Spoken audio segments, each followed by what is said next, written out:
Welcome to the Full Court Podcast. I'm your host Sheldon Moore. That's my co-host Charles Jackson. How you doing, brother? Doing all right, man. NBA about almost 2 weeks away. The NBA is almost It's here, bro. back, baby. We got preseason action. I wanna start off with I'm so glad that because I was editing a video uh a couple of days ago, and I said, hmm man, I'm so glad that we're not like casual fans and we talk about every team instead of just one particular team. I'm glad we're not like these sports shows on TV when they just talk about the same three teams every time because I'm like, we had three heated debates last week.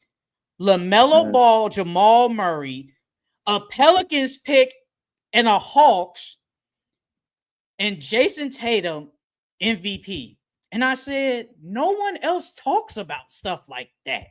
And that just made me realize, like, bro, we care, we're passionate, and it doesn't matter. We don't have to talk about LeBron James every damn week. We could talk about stuff like that. And that just like, hmm man, that I really appreciate like what we do with that, bro. Because no one's having a 20-minute debate about is the Pelicans pick the worst deal ever. No one's having that type of stuff. Especially for 20 minutes. No one's doing that. No one's doing that. So I'm just like, yeah, I appreciate that. I appreciate we doing stuff like that. Like Pelicans pick the worst for 20 minutes. It's crazy, I still but don't think it's worth. I still think it probably was the worst. And I thought you said coaches don't release their lineups. Because I saw Ime Udoka said who his starters were. I mean, not all of them release their lineups. Some do, not all though.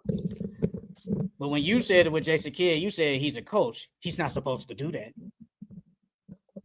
I mean, coming into the season, they trying to be secretive. Like, you're trying to give them upper hand. If you don't know who my starting lineup is, then you're not gonna know, what our offense might look like or what our defense might look like. You keep them guessing. Not all coaches do it though.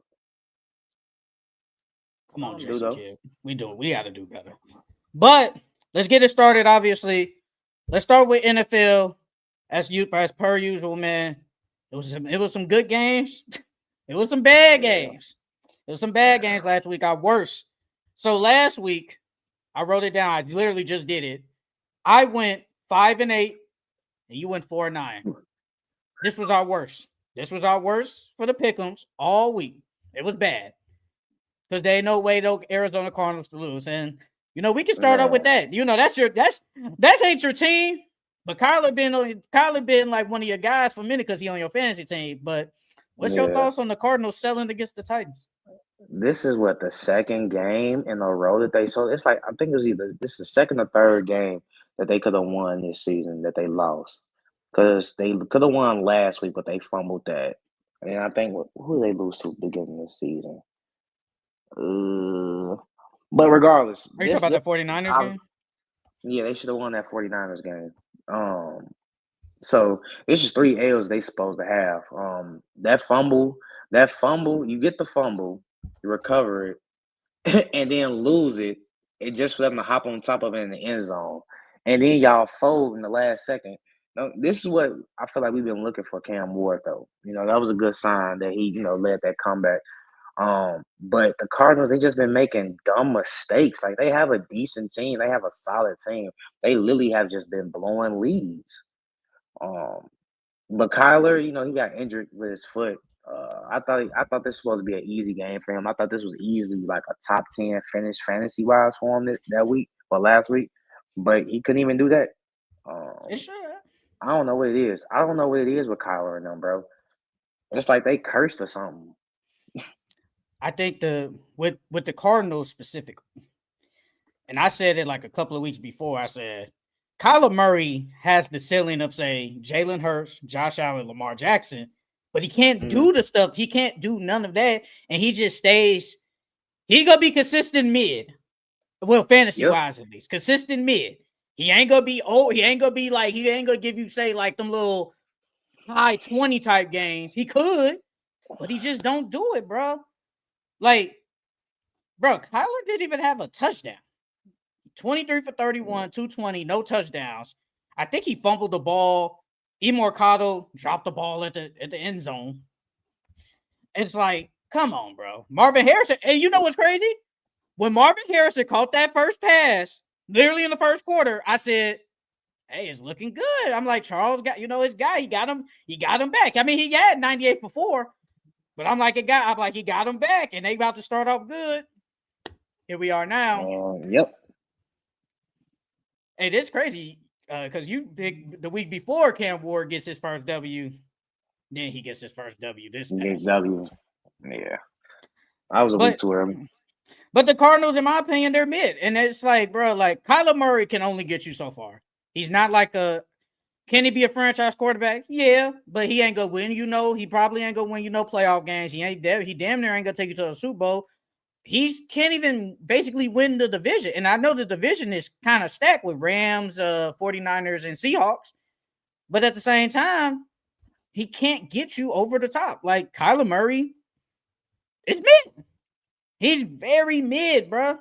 Very, very mid.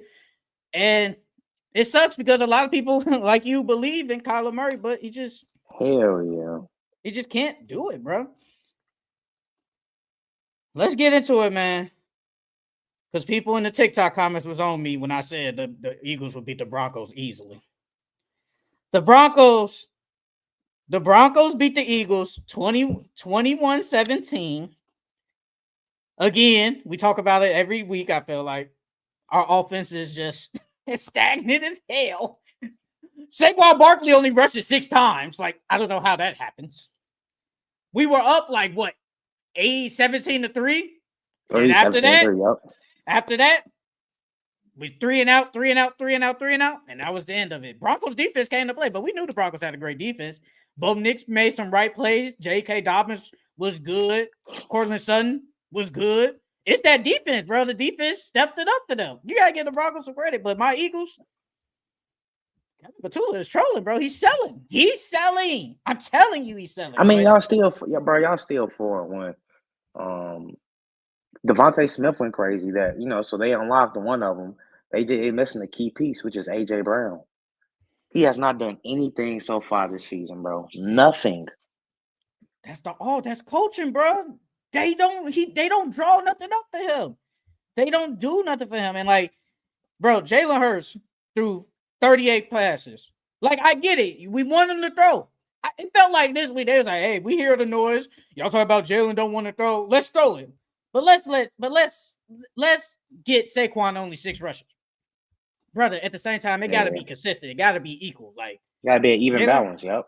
Jalen Hurts can throw the ball a lot of times, but Saquon, we still got to get Saquon his touches. Like, Saquon isn't having a good year. And I can admit to that. You said it last year, it's the regression. Do I think it is some regression? Maybe, but I think it's our offensive line hasn't been the greatest because offensive line last year was good. It hasn't been the greatest. It's been hurt, whatever. But Saquon hasn't been Saquon. But we need the Devontae Smith had a good game. A.J. Brown only had 5 catches for 43 yards. It's just not good enough. It's going to catch up to us, and it did catch up to us, and we lost the game. Yep, because that was a game. I thought the Broncos, they didn't have no momentum. I thought you guys was gonna close it out. If anything, y'all was gonna score like another touchdown, and they maybe score another touchdown. But I thought y'all had that game. I did too. Until we couldn't score ever again. I'm telling you, G, Kevin Patula is holding our offense back. This is damn near worse than in 23, bro. It's the same thing all over again. It's literally the same thing all over again. I miss Kellen Moore. I'm not gonna cap. I miss Kellen Moore. Kellen Moore was out here balling. He was out here killing for us. But the Eagles, we'll get back. We'll get that W this week. We'll get that, and we'll talk about a little Giants and Eagles before we do our pick-ems. We're going to get that W. That's all I'm going to say. But Dylan Gabriel made his debut in London against the Vikings, and surprisingly, he didn't play bad. He didn't play bad. I would say he didn't look bad. He did not look bad. What's your thoughts on Dylan Gabriel in his debut against the Vikings? Dylan Gabriel, he didn't look bad. He played, especially against a decent Vikings defense. I thought he threw the ball well. I thought he made some decent decisions. I mean, he went 19 for 33, so that's under 50%. But for the most part, he looked good. I still don't think that he's their franchise quarterback or their starting quarterback. I think he'll be a decent backup. But he still got 3 more games to prove himself. Either 3 or 4 more games to prove himself. You, And if he does bad in that time, Shador's gonna step up. they said like Shador, like when they asked Kevin Stefanski, like, is Shador basically the backup? He said, we basically got to evaluate the week and we'll see. And I'm like, brother, I'm telling you, this is hate. This is hate, bro. They don't like him. Is he cool? They don't. The Browns don't like, bro. All they have at least the quarterbacks is Dylan Gabriel, Shador Sanders, and Bailey Zappi. Brother, we seen Bailey Zappi. He ain't good. Ain't it? Yeah, he ain't good. But you telling me Shador isn't guaranteed QB2 after you trade Joe Flacco? Be. Like, come on, he bro. Definitely should be. Like, we gotta be serious. Like, and they talking about some Shador will play at some point. We just basically want to put him in a good position, brother. At this, bro, this season's a wash. This season's a wash, bro. It's a wash, bro. Dolphins will be a good game. I mean, if Dylan Gabriel, even if he loses, but if he plays somewhat decent, they might just stick with him. And I want Shador to at least get his shot. I at least want him to get. I don't care if he plays bad. I just want him to get a shot and just try to show people, hey, I can play in the NFL, bro. But I feel like y'all doing him dirty. He been QB3. Even when Joe Flacco got benched, he still won QB2. It's like, come on, bro. You want going back to Joe Flacco? Like, let's be serious. And now he can't be QB2 behind Dylan Gabriel. You don't think they're gonna give him a chance? No, I said I want them to give him a chance. No. I said I want him to get a chance to show that he can play, but they really aren't giving him chances because he was still QB3 when Joe Flacco got benched, and they don't even really know if he's QB2 now with Dylan Gabriel. It's like they're trying to not give him a bunch of chances. They're not gonna have a choice, G. When they butt and they 1-9 or something like that, they gonna be asking. The fans gonna be asking for Shador, G. And you have to see, like, this year's quarterback class is better than the one that just happened. It's not the greatest, but it's just better than this one. So you're gonna be butt. So you're gonna most likely be a top 3 pick anyway. You have to see if either Dylan Gabriel or Shador Sanders is your future. And if you see none of those two are not your future, you're gonna get a top pick. You can draft one of the quarterbacks. But I at least gotta see what Shador can do. I gotta see. At some point, we gotta see. But I ain't gonna lie, Dylan Gabriel played decent. I'm surprised against the Vikings defense. He played pretty good. He threw 2 touchdown passes. Yeah, he only threw for 190. But I thought he played pretty good. Like, I thought he was poised in the pocket. There were some times he did overthrow some people. I ain't gonna cap, bro. It was. I was like, brother, you keep overthrowing some people. But I was like, you played decent, surprisingly. And I think everybody was kind of shocked because everybody was on him by, Shador better, and he probably is better. Shador is better. But at the same time, he shocked a lot of people, especially against a Vikings defense, at least on the neutral site in London. Dylan Gabriel played decent, and I give him his props. Hey, Quashon Junkins, he a dog, bro. He a dog. Yeah, if they got a competent quarterback, that offense will look even better than what it looks like now. What they be saying in the chat, the Browns took the Bears quarterback. He should have been on the Bears. He better than DeAndre Swift. I ain't gonna cap. He better than him. Yeah. Hey, can we please talk about that Patriots and Bills game? Hey, talk about it, man. Let's talk about it. Drake May looks like Josh Allen 2.0. No cap. He looks like Josh Allen 2.0, bro. He made some on-the-run throws. We all know he can rush it. I wish he could rush it. I wish he would rush it a little bit more because I think he got the legs for it. But he literally looks like Josh Allen 2.0, bro. I'm surprised that they won that game. I don't think nobody had the Patriots winning that game, bro. Unless you was a Patriots fan. Yeah, unless you was a Patriots fan.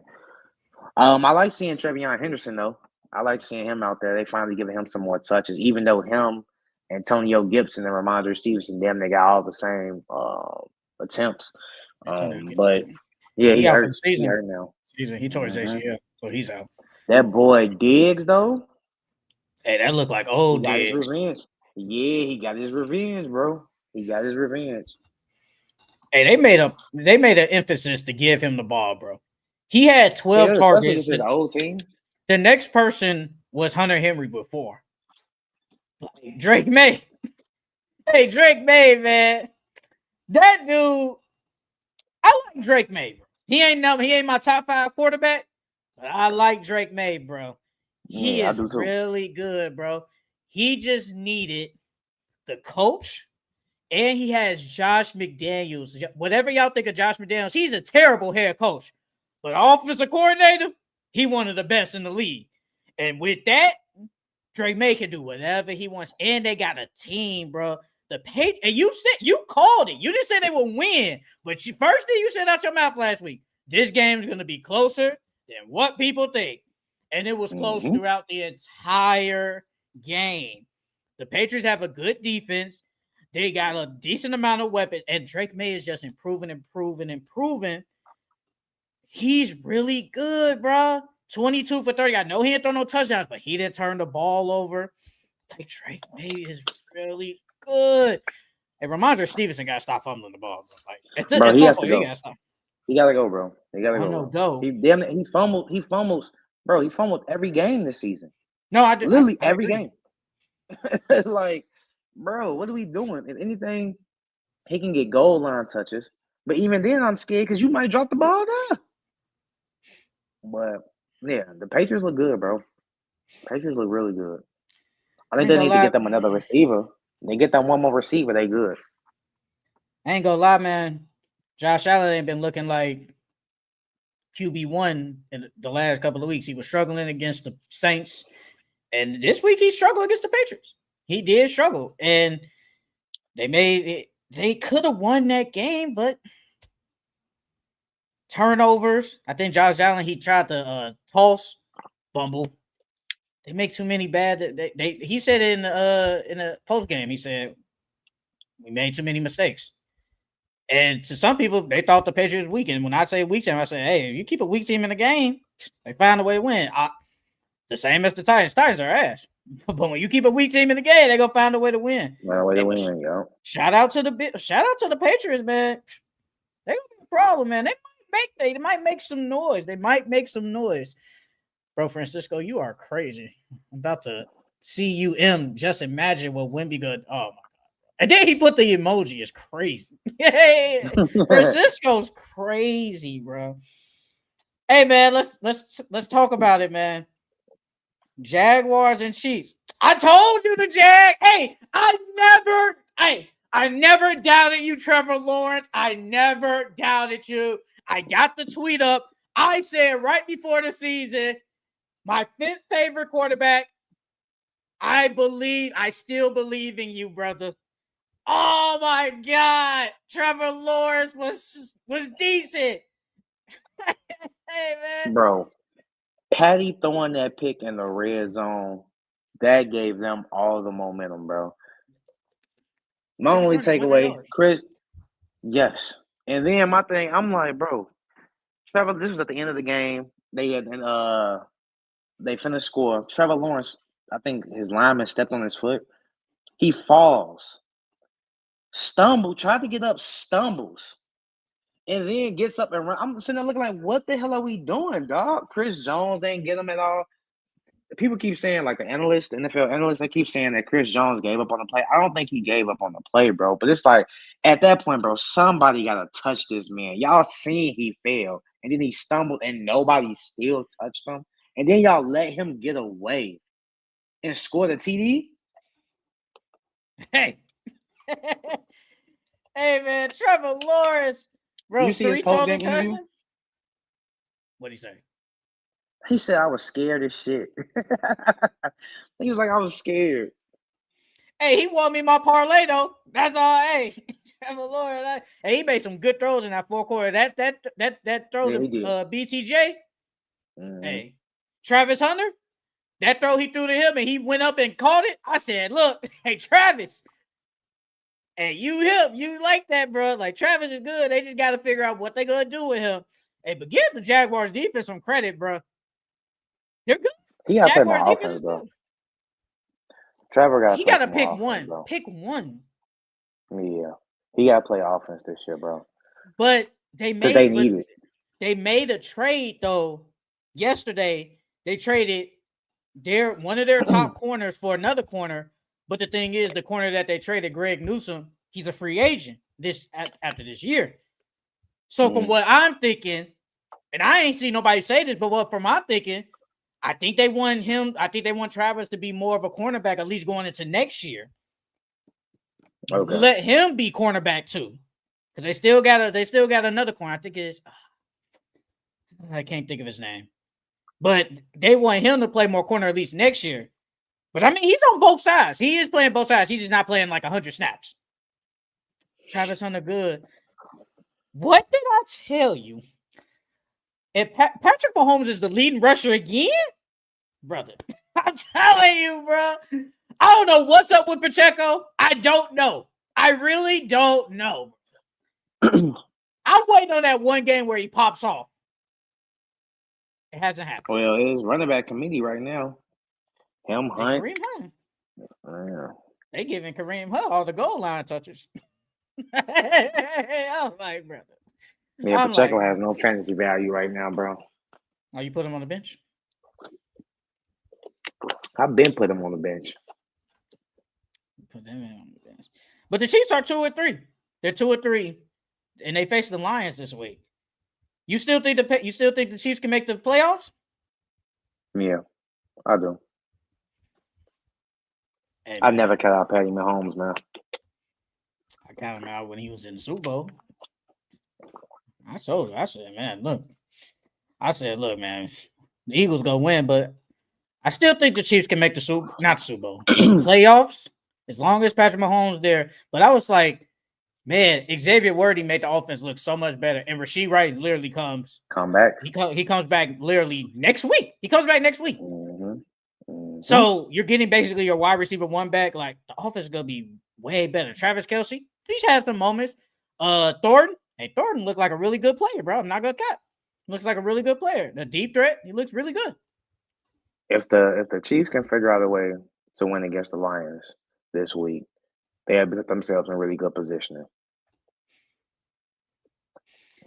Okay, I want to talk about 2 more games. I ain't gonna lie, the Ravens might be cooked. That defense is bad. Lamar Jackson is hurt. Terrible. He's supposed to come back after the bye, because I think they got a bye week 6, right? Guess who they play that week? Out this. Who? The Bears. The Bears. Bro, we talked about the Texans a lot. Like, you know, their offensive line sucks. They couldn't get no offense, bro. They put up 44 points against that same defense, against the Ravens, bro.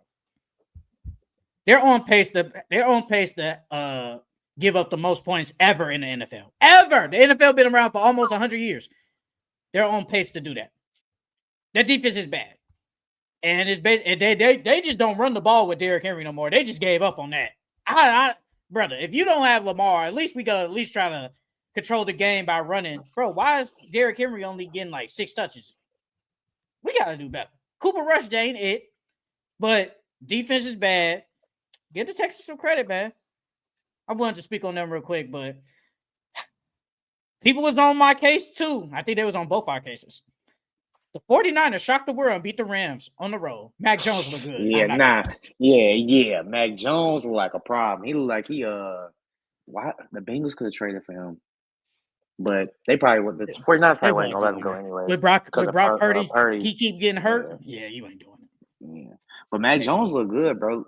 Mac Jones looked like he need to have a starting job next year. No cap. He looks, bro. I was on the way from the gym and I was like, bro, Mac Jones had a good rookie year.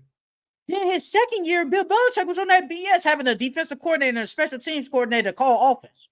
Then the next year, you basically gave up on them, and it's like, y'all was BSing. But Mac Jones with Shanahan Boy, he looks amazing. Bro, Kendrick Bourne looked like the best wide receiver I've ever seen in my life. Like, bro, they couldn't stop him. Bro, Kendrick Bourne had 10 catches for 142. 42, you know. 142, bro. I said, bro, he looks good. Christian McCaffrey, we talk about him like he's gonna get carried. I mean, they just gonna use him regardless. Like he had 8 receptions, but he had 22 carries, even though it's like you don't want to overuse him, but shit, you got no choice. Hey, Mac Jones. The thing I don't like about the Rams is I don't like that they just ran the ball in the 4th and 1. I felt like you should have thrown on that way on that possession because they could have won that game. I really think they could have won that game. They should have blew them out, honestly. Puka was good. Devontae but Adams everybody was good. hurt. Yes. Bro, no George Kittle, no Ricky Purcell, no Jawan Jennings. Bro, everybody's hurt, and you still lose the game. 49ers are good, bro. Mac Jones, I give credit to Mac Jones, bro. Like, he looks good. In the last game, I do want to speak on the game, probably the game of the year, Bucks and the Seahawks. We talked about Baker last week, bro. He a dog.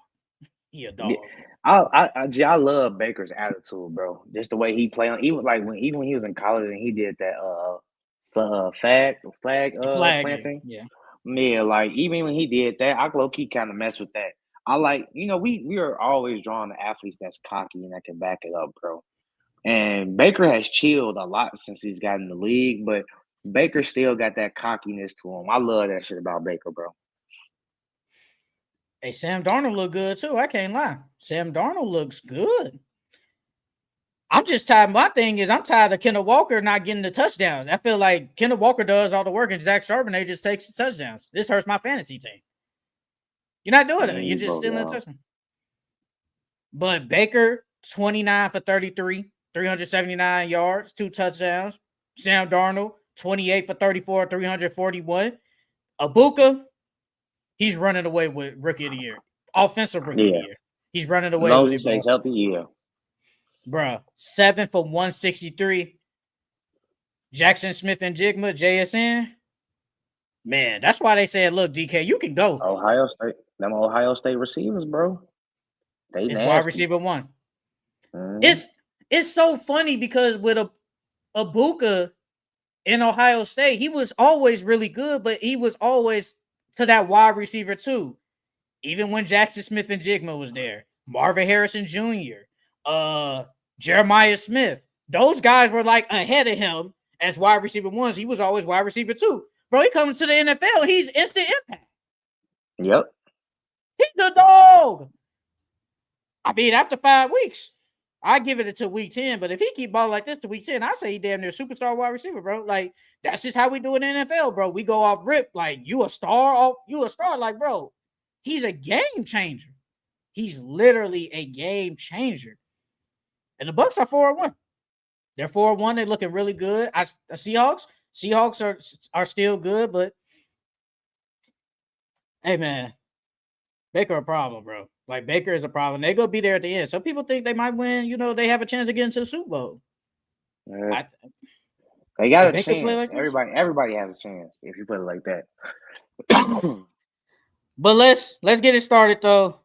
Eagles and Giants. They play tonight, Thursday night football. What's your thoughts on the Eagles and Giants game, and who do you have winning this game? Are the Eagles gonna sell us again? They better not. I should be asking you that. Are they gonna sell us again? Well, no, I got the Eagles winning.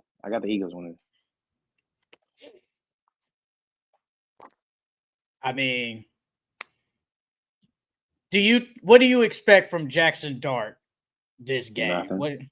He played okay his first 2 games. He kind of played bad. And then he started off hot. But with no Malik Neighbors, it hurts their offense a lot. So I mean, hopefully the Eagles, their defense can hold Jackson Dart from running, because that's literally mostly their offense. If they could stop that, then they should win this game easily. I have a feeling, bro, deep down inside, I have a feeling like Cam Scotty damn near might go crazy. Especially last week when he fumbled the ball. He wants his revenge, wants to have a really good game against the defending champs. You know, everybody gonna get their best shot against the champs. I feel like he gonna go crazy. Like, and I think they lost Darius Slayton too. I think he got hurt. So you lost your best wide receiver. Have no offense.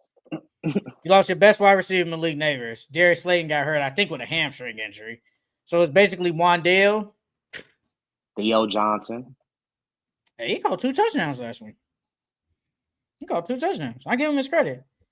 I still think the Giants have a decent defense. That front line is good. Dexter Lawrence, good. Brian Burns, Kayvon Thibodeau, and Abdul Carter. That front four is good. Corners, question mark. But I think this is the game. You said it last week when you said the Eagles are gonna open up the offense. That shit did not happen. I think this is gonna be the game, bro. This is the game where we gotta take advantage of a poorly Giants team.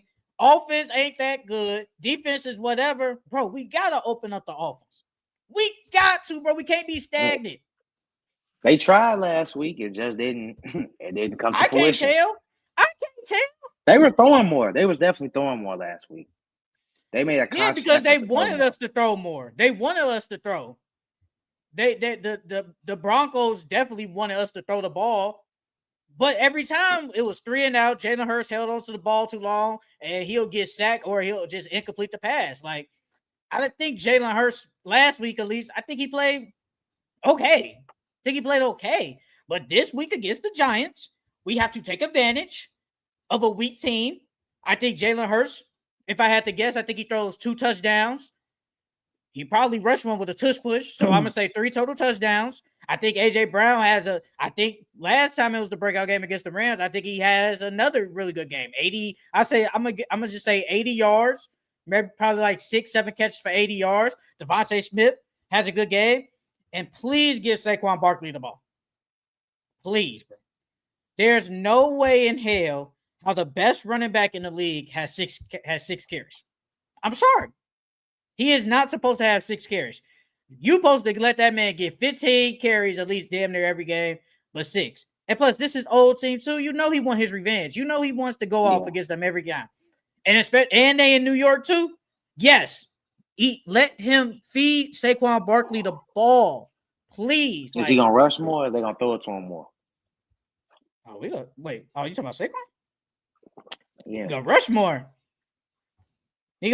I just need Kevin Petula to stop trolling and open up the offense. Let Jalen Hurts do what he got to do. Give A.J. Brown and them the freaking football, bro. We can't do this. Like, we got to change some stuff, bro. It's bad. You got a score for this game? 28 between 13 and 17. I'm going to go 24-10. 24-10, man. 24-10. The Eagles, they win tonight on Thursday Night Football. Let's do our pickems. We got another game overseas in London. Broncos versus the Jets. I got the Broncos. Oh, you gave up on the Jets? I think that big win that they got last week against the Eagles, they're going to carry momentum over. And the Jets offense, like, during the first, if they not in it in the first, like, 2 quarters because of their defense, it's like their offense is terrible, bro. Breece Hall, he's been playing good so far this season. But it's like they have too many 3 and outs, bro. Their defense is okay still, but their offense is just still too stagnant right now. I don't trust it. And if you know the Broncos, their defense it's okay. If in the beginning of the games, their defense is playing really well, and once they can't score, you can keep the defense on the field. Any team can score on a defense that's been on the field 90% of the damn game. You know that? Did you see that stat? How they're the first team since whatever to not have a takeaway in 5 games? That means you haven't gotten a fumble or you haven't gotten a pick. You haven't done anything on defense. Bro, they gave up 34 against the Steelers, 30 against the Bills, 29 against the Bucks, 27 against the Dolphins, and 37 last week. That defense ain't good, bro. It's not good. And I want to. You're a Justin Fields supporter. Justin Fields hasn't played the worst this year. I don't think he's played bad. Honestly. Yeah, but most of his stats came through garbage time. Hey, that's fine. That's cool. Yeah, but look at the team. The team is bad. Bro, it's either Garrett Wilson, Breece Hall, and that's it. The offensive line is terrible. The offensive line is bad. He can't do anything. But I don't care if it's garbage time. As long as he get his fantasy stats, I don't care. I care less. He still be getting me 20-some points. And if he want to throw it to Garrett Wilson in the last, 2 minutes of the game, fine by me. But I got the Broncos, man. Broncos they should stomp the Jets overseas. So Broncos get the W. Browns at the Steelers.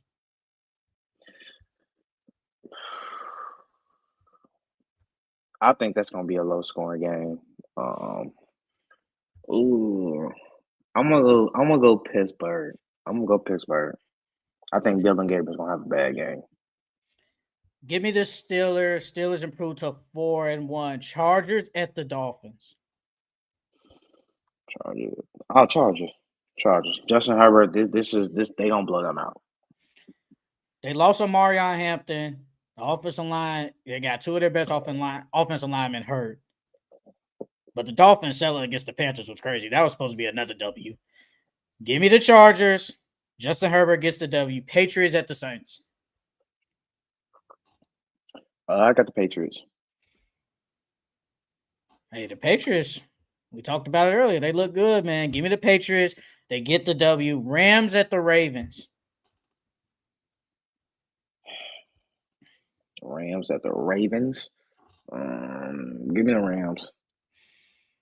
Give me the Rams. Even if Lamar is there, that defense is butt. Give me the Rams to get the W. Cardinals at the Colts.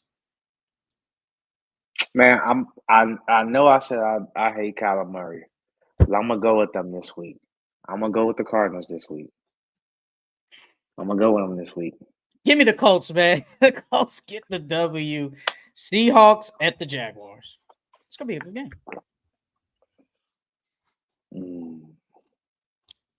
Give me the Seahawks. Give me the Jaguars. I believe in you, Trevor Lawrence. I believe in you. Jaguars get the W. Cowboys at the Panthers. Hey, Bryce Young, Cowboys. Man. Cowboys, man. I ain't gonna lie. Bryce Young was trolling that first half, but then that second half, Bryce Young played better. I'd be one to give up on him so bad, but give me the Cowboys, bro. Cowboys should win this game. Titans at the Raiders. Bro, Raiders suck. That's gonna be a good game. Yeah, I thought Geno Smith was gonna come there. Titans and Raiders gonna be a good game because they both weak. So I feel like they both gonna put up numbers on each other. I'm gonna go Raiders. You saying the Raiders? Raiders get the W? Yep, Raiders get the W. Give me the Raiders. They get the W. 49ers and the Bucks. That's going to be a good game.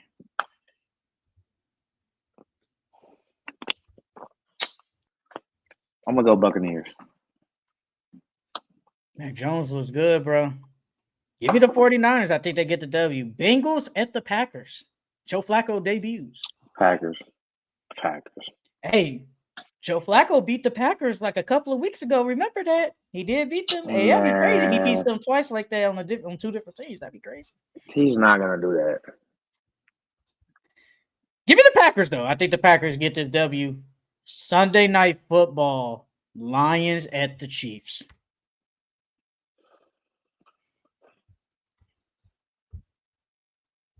I think the Chiefs need this W, but I don't say must win. But I think they need this to go down 2-4. I want to go Chiefs, bro, but the Lions look good. They look good. Oh my God. As a matter of fact, I'm gonna stick with my gut. I'm gonna go Chiefs. I'm gonna stick with my gut. The Lions' offense looks amazing. It's like Ben Johnson wasn't even there. They're still doing a lot of stuff. Give me the Lions. They get the W. A Monday Night Football doubleheader. Bills at the Falcons. Give me the Bills. Give me the Bills. BJ Robinson still goes crazy, but give me the Bills.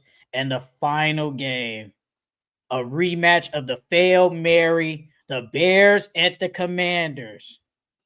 Bears, baby. Come on now. Bears, baby. You know I'm going with the Commanders. I'm going with the Commanders, man. You a hater. No, You're a the hater. Bears. I like the Bears. But I think the momentum of the Commanders, I think it's gonna go over. And then the Especially how they Bears just beat sell the again. Chargers. Yeah, that was a. Hey, what if they lose on a failed Mary again? That'd be crazy. Man, don't speak that shit into existence. But I got the Commanders. They get the W. That's it for our NFL Week 5 recap and NFL Pickems. Let's get it started with our preseason rankings. Ranked 20 through 11. We're almost there. Next week we will do 10 through 1. I think last week you started off. I think if I remember, so I'll start it off this week at number 20. I got the Memphis Grizzlies. I got the Memphis Grizzlies at number 20. And it's Even with Ja crazy. being out? Yeah. You had them lower. Yeah, you had them lower, right? Yeah, and Ja's out now. Yeah, that was before they gave out. They said Ja had a he hurt his ankle. I mean, I did this before it came out too. I did this I did this literally like I think it was like Sunday or something. I think it was like Saturday or Sunday. So yeah, man, the Grizzlies, they're going through it right now. And it looks like, so far, it looks like what you said is true. They damn near might be a tank season, and they're going to be a bad team. Hey, because Jaren Jackson nowhere again coming back. What, Edie? Hey, if I'm the Grizzlies, I see what I kind of ship Scottie Pippen Jr. See what I could get for him. I see what I can do. You already got Ty Jerome. Like did we forget about him? Like you already got him. You signed him this past summer. I like Scottie over him though. Okay. I like Scottie because Scottie actually, I'm not saying Ty Jerome doesn't try to play defense, but I like Scottie Pippen better defensively. I think he could do the same thing Ty Jerome. Ty Jerome probably scores a little bit better and probably a little bit bigger. I was thinking Scottie scores better. I would think he would. I think Ty Jerome shoots it better than him. Okay. But yeah, Grizzlies at 20, like they're gonna be they're looking bad right now, but I still think Ja and Jaren Jackson, it could be good enough for them to be a top 20 team in the league. But right now it's looking really bad, bro. It's looking bad. Yeah. So I got the Memphis Grizzlies at number 20. They said that boy Ja was supposed to be out. I know he's not out indefinitely. They said week to week. They said week to week. Yeah. If it was week to week, that's bad. Usually, sometimes it might say day to day. If it's week to week, it might be bad. It might be a little bad. Cool. But at 20, I got the Sixers here. They just talked about Joel Embiid, and how he's doing 5-on-5 work now, but he still has some boxes to check. PG, there's really no PG's on the court doing stuff, but he hasn't. I don't think he's back to 5-on-5 yet. VJ looks good. Jared McCain, he's hurt again with a thumb. I think some ligament in his thumb or something like that. So he's gonna be out. They got bad luck over there. I think that franchise is low key cursed too, because somebody over there is always getting hurt. Ben with his back, Embiid, knee, PG. Jared McCain, that injury his rookie year. But yeah, I think the start of the season is really gonna be focused on developing VJ. VJ looked really good during the preseason, bro. I think his shot needs to get a little bit better, but as far as everything else, as far as hustle, defense, rebounding, doing a little bit of everything, I like him. I like him a lot. He just needs to work on his 3-ball some more. Months ago, you said he was gonna start, right? Yeah. You said he would. I think I agree with you. I agree with you. I think he is gonna start now. I think he's basically guaranteed to start at the 2 or 3, because they probably put Paul George at 4 if he does play. Then VJ at 3, or I don't know how they're gonna do it. Kelly got to stay in there for size. I agree. So VJ probably played at 2. Maxey, VJ, Kelly, Paul George, Joel Embiid whenever he plays. It's not bad. At number 19, that's where I got the Pacers. I told you with the Pacers. I think they still gonna be like a decent team. They still got a lot of good players. I see that they're starting Isaiah Jackson. Yeah, They're I starting figured they was him. going to work. Rick Carlisle You likes him. said James Wiseman. No, I said I wanted them to start James Wiseman. I think he should start. He played good too. He played good in his preseason minutes. I think they I go don't know roll why they with a started familiar Isaiah face. Jackson. I think they go roll with a familiar face. That's what it is. I don't think is Isaiah Jackson is he gonna stay healthy? That man's injured every year, and he's inconsistent. I mean, who else you got starting? Oh. You got James Wiseman. It's James Wiseman, Jay Huff, reverse dunk merchant, and Isaiah Jackson. It's like you're limited. you're very limited. But what you still got Pascal. You talk about Ben Mathurin a lot, supposed to take this leap, and I think he will. I think last week or the week before you said could see him averaging 20-some points. Andrew Nembhard is gonna be the full-time point guard this year. They still got a lot of depth on that team. They just don't got Miles Turner no more, obviously. And then Tyrese Halliburton ain't coming back. So I think they're still like a decent enough, and I think we could see a probably a way better Pascal this year as literally the number one option on the team. So I do got the Pacers at number 19. I still think they're going to be a decent team, bro. I'm not going to lie. At 19, this is where I got the Pelicans. Watching the preseason games, Zion looks really well. He's moving really well. I like the way he's rebounded the ball so far. That's going to be a big part of his season this year is rebounding. But we still haven't seen the full team together. But I like the way the Pelicans look. I think the Pelicans are going to be like the Suns. They're going to be one of them teams that's not an easy W coupon this season. They're going to be fighting a lot this season. Hey, man. I feel like at this point, and I know I want to talk about Zion, more when we talk about like any preseason takeaways or whatever. But I feel like I got to see Zion in person. I feel like when I watch him on TV, he still looks the same. And I think he lost, and I know he lost the weight, but it's just on TV, he still looks big. He don't look like skinnier. Like I feel like I got to see him in person. Bro does have a wide build. So like he got a wide shoulder. Like he just naturally looks big. But you can tell he's definitely lost weight. But I feel like he looks smaller on the court. Like he looks faster, more agile on the court to me. I'm just saying when I look on TV, it's like, bro, why he look the same? It's like if I show it to a casual person, I show them Zion this past week in Australia, and then I see it and I show them a picture last year, they might say, he looked bigger, but it's like, he still kind of look the same. But at number 18, man, we'll talk about this team a lot later though. So I got the Milwaukee Bucks. Got the Milwaukee Bucks at number 18. Giannis, man. Giannis. That team basically just has Giannis and a bunch of role players. When you said last week about Jason Tatum, this is the team that came to my head. Put Jason Tatum on this team, and he can get them to a 4th seed.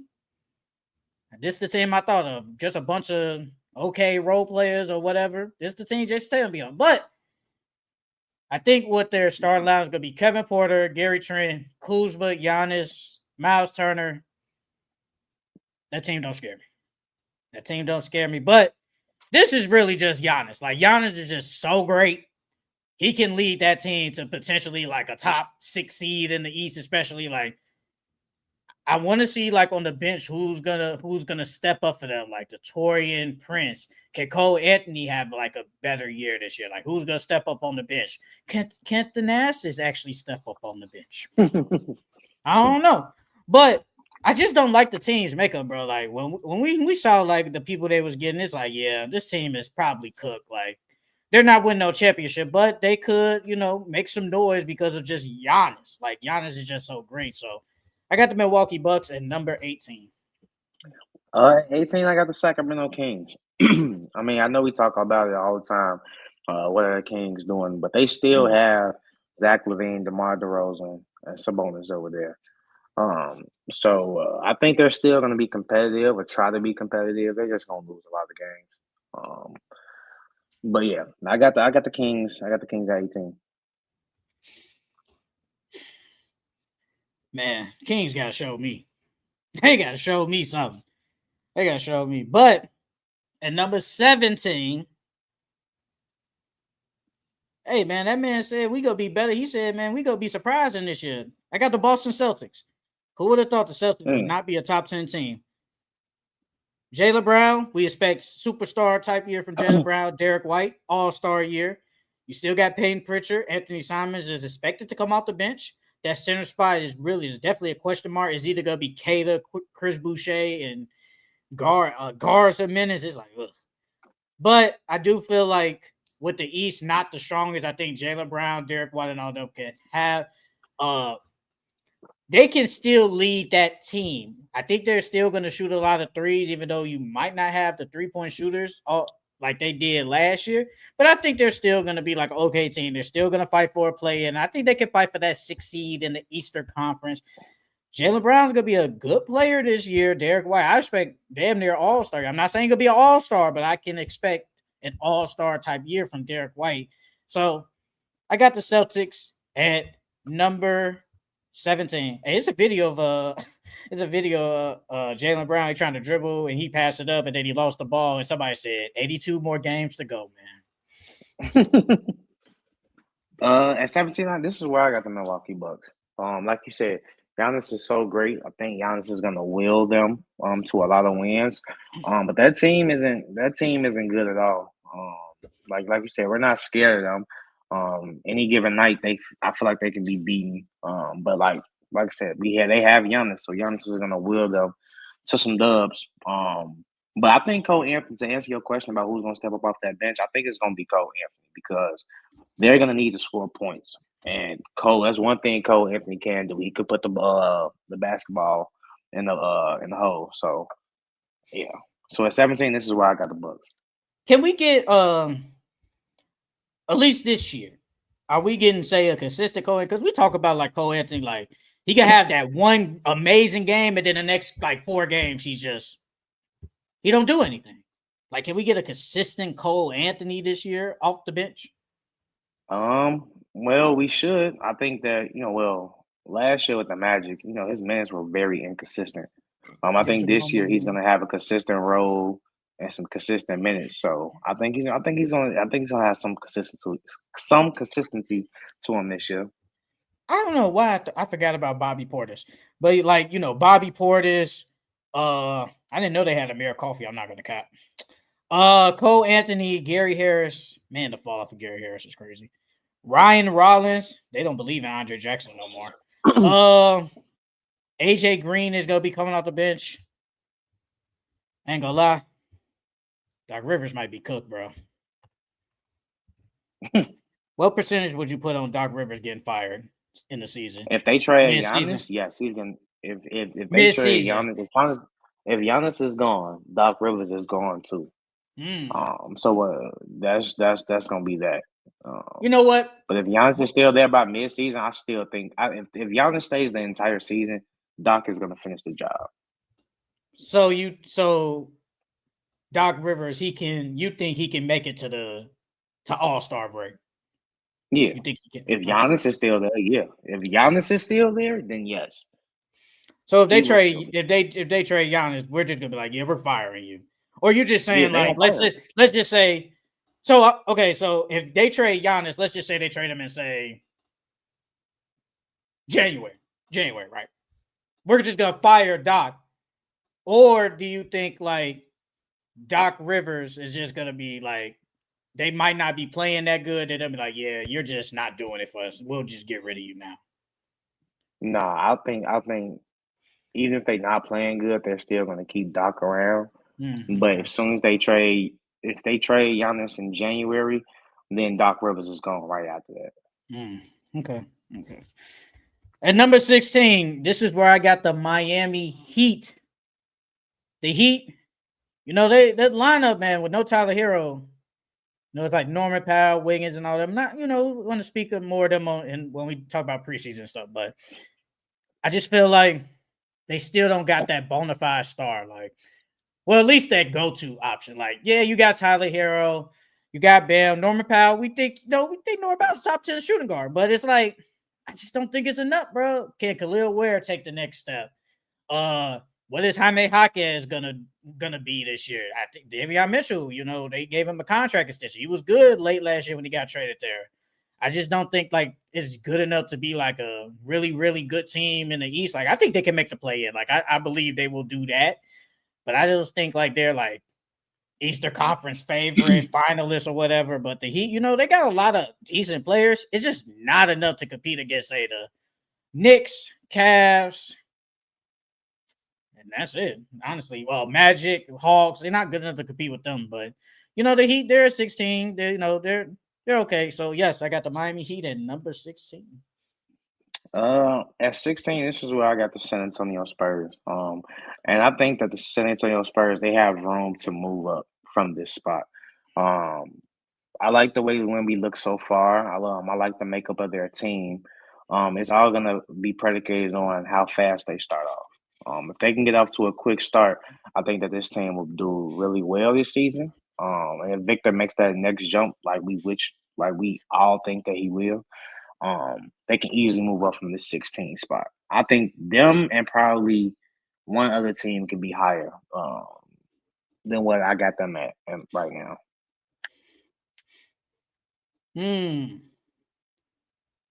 16. I'm shocked. I'm shocked at that. Spurs, They they, not no top 10.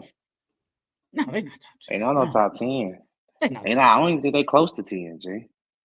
No, Right you never now, know. You never know, bro. You never know. At number 15, this is where I got the Philadelphia 76ers. Jerry McCain, I know he's hurt. VJ, I know you're very high on VJ. Expect a really good rookie year from him. I'm just going off of Paul George is at least there, and Joel Embiid comes back at some point in the season, and I think they can be like a really surprising team in the Eastern Conference. They still got on their bench, I think, Eric Gordon, Drummond, Kyle Lowry. I think they're still there, them old dudes. McCain, he comes back. Tyrese Maxey, we had him as a top 10 point Justin guard last Edwards. week. Justin Edwards. They did get Quinn Grimes back, so he's gonna play. He's gonna play. I ain't gonna lie. I don't know where Justin Edwards gets a good, decent amount of minutes. Nah, he probably won't. They got a lot of good teams. I know you said VJ should start. Does Quinn Grimes have a case? I'm not saying you would start him, but does he have a case of just starting next to Nah, Maxey? he does, especially after all that he did last season. Them big Quentin Grimes games. Didn't he go off for like I think it was either 30 or 40, like 3 games in a row? He was Yeah, like killing. so. Yeah, so Quentin Grimes definitely has a case. But I think what VJ brings to that starting lineup is more important than what Quentin Grimes can bring. Because VJ, of course, Quentin Grimes is a better shooter. But VJ can still hit the three. I think he's a better defender. He's a better rebounder. So I would let Quentin Grimes be a spark plug off the bench with Jared McCain. I like that. I like that. But Sixers, man, I do expect a bounce back. Last year, they were really bad. And yes, that was majority injuries, but I expect a better year from them. And I expect that team to at least, if anything, be a playing team. Now, we always talk about it. They're healthy, which isn't a lot. They're probably top three. They're top three easily if they're healthy. But Paul George isn't healthy. Joel Embiid isn't healthy. I just feel like it's not enough to put them in like top 6. But I think they can make if those two play at some point, I think they can make a play spot. So I got the Sixers at number 15. At 15, this is where I got the Boston Celtics. Jaylen Brown talked about it on his pod. On his stream that Joe Mazzulla and them they want to play really fast. So like you said, they're gonna be getting up a lot of threes again, but they want to play really fast. He's been running them a lot. So I think the Celtics are still gonna be competitive. But I think they're gonna be around that 7, 8 seed. They're gonna be in that playing realm. So yeah, I think like you said, Jaylen Brown's gonna have a big year this year. I think Peyton Pritchard's going to have a good year. And depending on when Jason Tatum comes back, they could easily move up as well. So yeah, I got the Celtics at 15 right now. If the Celtics are 10 games below 500, do you bring Jason Tatum back? No. 10 games. Okay. No. Well, it depends on what that's at in the East.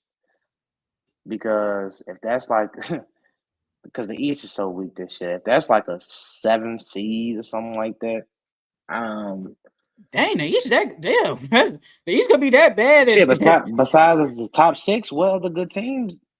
I'm just saying, I'm just saying, like, if you're 10 games below 500 and you can potentially, I'm just like to get a 7 seed, yeah, that's a bad conference. That's a really bad conference. But if they can find a way to be like that 7th, 8th seed, depending on matchups, I would think about bringing Jason Tatum back. To be honest with you, which I hope they are, because I want them to get a lottery pick, flip that, go get a big or something, so you can continue this thing with Jason Tatum and Jaylen Brown. But yeah, I wouldn't bring them back then. If we're like the 9th seed, 10th seed, no, I'm not bringing them back. Just rest the rest of the year. So at 14 and 13, I've been back and forth on these two teams. I've been back and forth, literally been flipping them. So at number 14, I got the San Antonio Spurs. I like Wemby, Devin Vassell. They got a good team. It's just a lot of they got some good they got some defenders on that team with Jeremy Sohan. Offense isn't whatever. Carter Bryant. Yeah, because Kyler Murray Boyles is on the Raptors. Carter Bryant, his defense is really good. His offense ain't that good. You still got Keldon Johnson. Luke Cornett is on that bench. But I feel like Wemby's so damn great. Hey, he could put these guys at top 14, bro. Like, Wemby is really that good, bro. He's really that good. The only thing I'm worried about is when is De'Aaron Fox coming back? Because he's not supposed to be ready to start the year. And he's your second best player. And so that means we're expecting Stephon Castle to step it up. And we're definitely expecting Dylan Harper to step it up when he plays and comes off the bench. So what is that going to be? Like, are they going to start out bad? I mean, I don't want them. I want the Spurs to do good, but are they going to start out bad to start the year off? Is it going to be really that bad that you're missing De'Aaron Fox that bad? But I still believe, like, the Spurs are literally a sneaky team. They're a really good team. I think they can really get, like, a 7-8 type spot. So I got the Spurs at 14. Spurs at number 14. At 14, this is where I got the Miami Heat. Like you said, the Miami Heat, they have a lot of solid players: Norman Powell, Andrew Wiggins, Tyler Hero, Bam, Khalil Ware, Jaime. Like, they have a lot of good players on that team.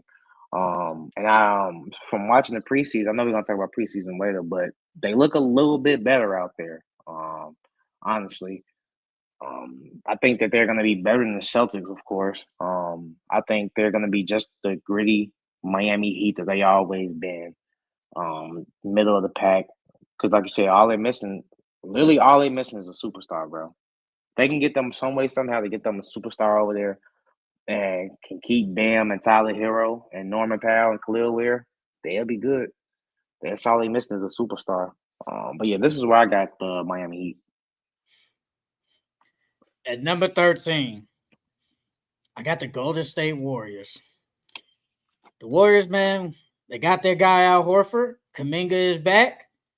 We're expecting good years from both Steph Curry and Jimmy Butler. Draymond Green is still going to be probably one of the best defenders in the league. Just don't get ejected a lot. But, the Warriors are still a good team just because Steph is so great. We got Jimmy Butler, one of the clutches and one of the best playoff performers I've ever seen, if we're being honest, in my opinion. Like, you still got all that. You still got Steve Kerr as your head coach. They're going to make some noise. The only thing is, and I know we both going to talk about it. We both probably going to bring it up. That bench is just it's untrustworthy to an extent. But, Steph Curry is so good. Jimmy Butler is so good. I think they can lead that team to a top 6 seed. It's crazy because somebody said, on Twitter like they the second best team in the West. I don't agree, but that's neither here nor there. Yeah, that's all that. I got the picture of it, but so the Warriors are still a good team just because of Steph and Jimmy, but I got the Warriors at number 13. 13. This is where I got the Atlanta Hawks. With the new additions of Porzingis, I think that's really going to help them. The reason why I think they could be higher, these are one of the other teams I was saying that I think they could be higher than what their actual ranking is right now. But it all comes down to Porzingis and team chemistry. If they team chemistry can be well, or if we still don't even know their lineup. So far, we're gonna talk about it more, but so far they're starting Zachariah. And they might stick with Zachariah at the small forward and then just put Porzingis at the 5 and bring a Kongu off the bench. But if they team chemistry can be well to start the season off, and Porzingis is the 20-point per game Porzingis, the Hawks can easily move up from this 13th spot. So I got the Atlanta Hawks at 13. Hey man, I believe in the Hawks. They're one of my teams. At number 12, I had them at number 11, man, but I switched it. I got the Detroit Pistons, man. Your Pistons are at number 12 for me. I like what Cade has done. Jay Ivey is returning. No Malik Beasley, Duncan Robinson. I can't really Jared Durant didn't play last game, but they still got some good players. We're expecting Asura Thompson to really play good. I mean, you talked about it. I was a couple of weeks ago that you wanted to put Asura Thompson. I forgot what topic we was talking about, but I think you wanted to pick Asura and a man. I forgot what we was talking about, but that just shows how high you are on the sword this coming up year. So. They got a lot of good young players, but Cade leading that charge, man, and especially in the East, they're going to be a really good team. And I do feel and I can admit to it too. I know you want to. I know you're gonna agree with what I say. I do think people are sleeping on the Pistons because the Magic and the Hawks made a lot of moves. We're sleeping on the Pistons and what they did last year, and I can admit to that because I feel like we just speak of Magic. Desmond Bain, Hawks made some lot of moves, and then we just forget about the Pistons who won 40-some games and took the Knicks to 6 games last year. So I do forget about them. They are a good team because of Cade Cunningham, a top 5 point guard in the NBA. So I got the Pistons at number 12. I'm sorry, 12, Pistons for sleeping. Keep sleeping. Keep sleeping. I said I'm sorry. I'm sorry. Keep sleeping. That gives us motivation. I'm sorry. But at 12, I got the Golden State Warriors. Like you said, Jimmy and Steph, I think they're going to be great this year. Al Horford, I like the addition of getting Al Horford. I still don't think that's the big for them. I would rather Al Horford be my backup, but you got to work with what you got. I think that they're a veteran team. I think they're going to play good this season. I think they're going to be a top 8 team, potentially can be 6 if they start off hot and they end strong. But it's still a lot of question marks. Is Steve Kerr still going to be on that with Kuminga during the season? Because you need Kuminga now. In order for the Warriors to make a legit run for the chip, they need Kuminga. Steve Kerr going to be on that BS with them. But yeah, I like the Warriors. They, like you said, their bench is terrible, but that starting five, it can get nasty if they all stay healthy. I mean, if they do trade Kuminga, so they trade him, it's wraps. No, I think they still have a chance. It depends on what they get back for him though, because they do need a bench. They need a bench. They need some bench players, bro. Got Trace Jackson Davis, man. Huh. Hey, he was really good at Indiana. I ain't gonna lie. He was really good. But he's small though. He 6'9". Yeah, like 6'8", 6'9". Yeah, he's small, bro. Because they sure was running him at center. Ugh. I don't know what Steve Kerr be thinking. At number 11. It hurts me to say it, bro. One of your other teams is right here. The Dallas Mavericks. I got the Dallas Mavericks at number 11. Whoa. I got the Dallas Mavericks. That mean Look, the man. Wolves in your top 10. Hmm? That mean the Wolves in your top 10. Yeah, they are. I would think that they should at least be number 10. Sound like they had your number 11 there. If that's the case, if you brought that up. I bet they are. Look, man. With the Dallas Mavericks, I like AD. Hey, we're gonna talk about, when we get to our top 10 players. AD might sneak up in that top 10. But I like AD, Cooper Flag. I like Cooper Flag still what his role is gonna be. PJ Washington. I don't know what they're doing with him. D'Lo, you know what I think about D'Lo. He be selling. Klay Thompson, I know he got Meg. What is he gonna do though?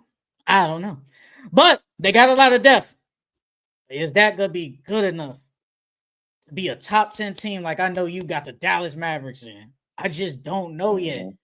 But I know, like you could say, Kyrie Irving is coming back eventually. He talk about he has no timetable, and he might be trolling. I think he just trolling when he said that. I think he knows when he's trolling, bro. I think he knows. He just don't want to put it out there, and that's perfectly fine. Or he actually might be dead serious and say, "I really don't know when I'm coming back."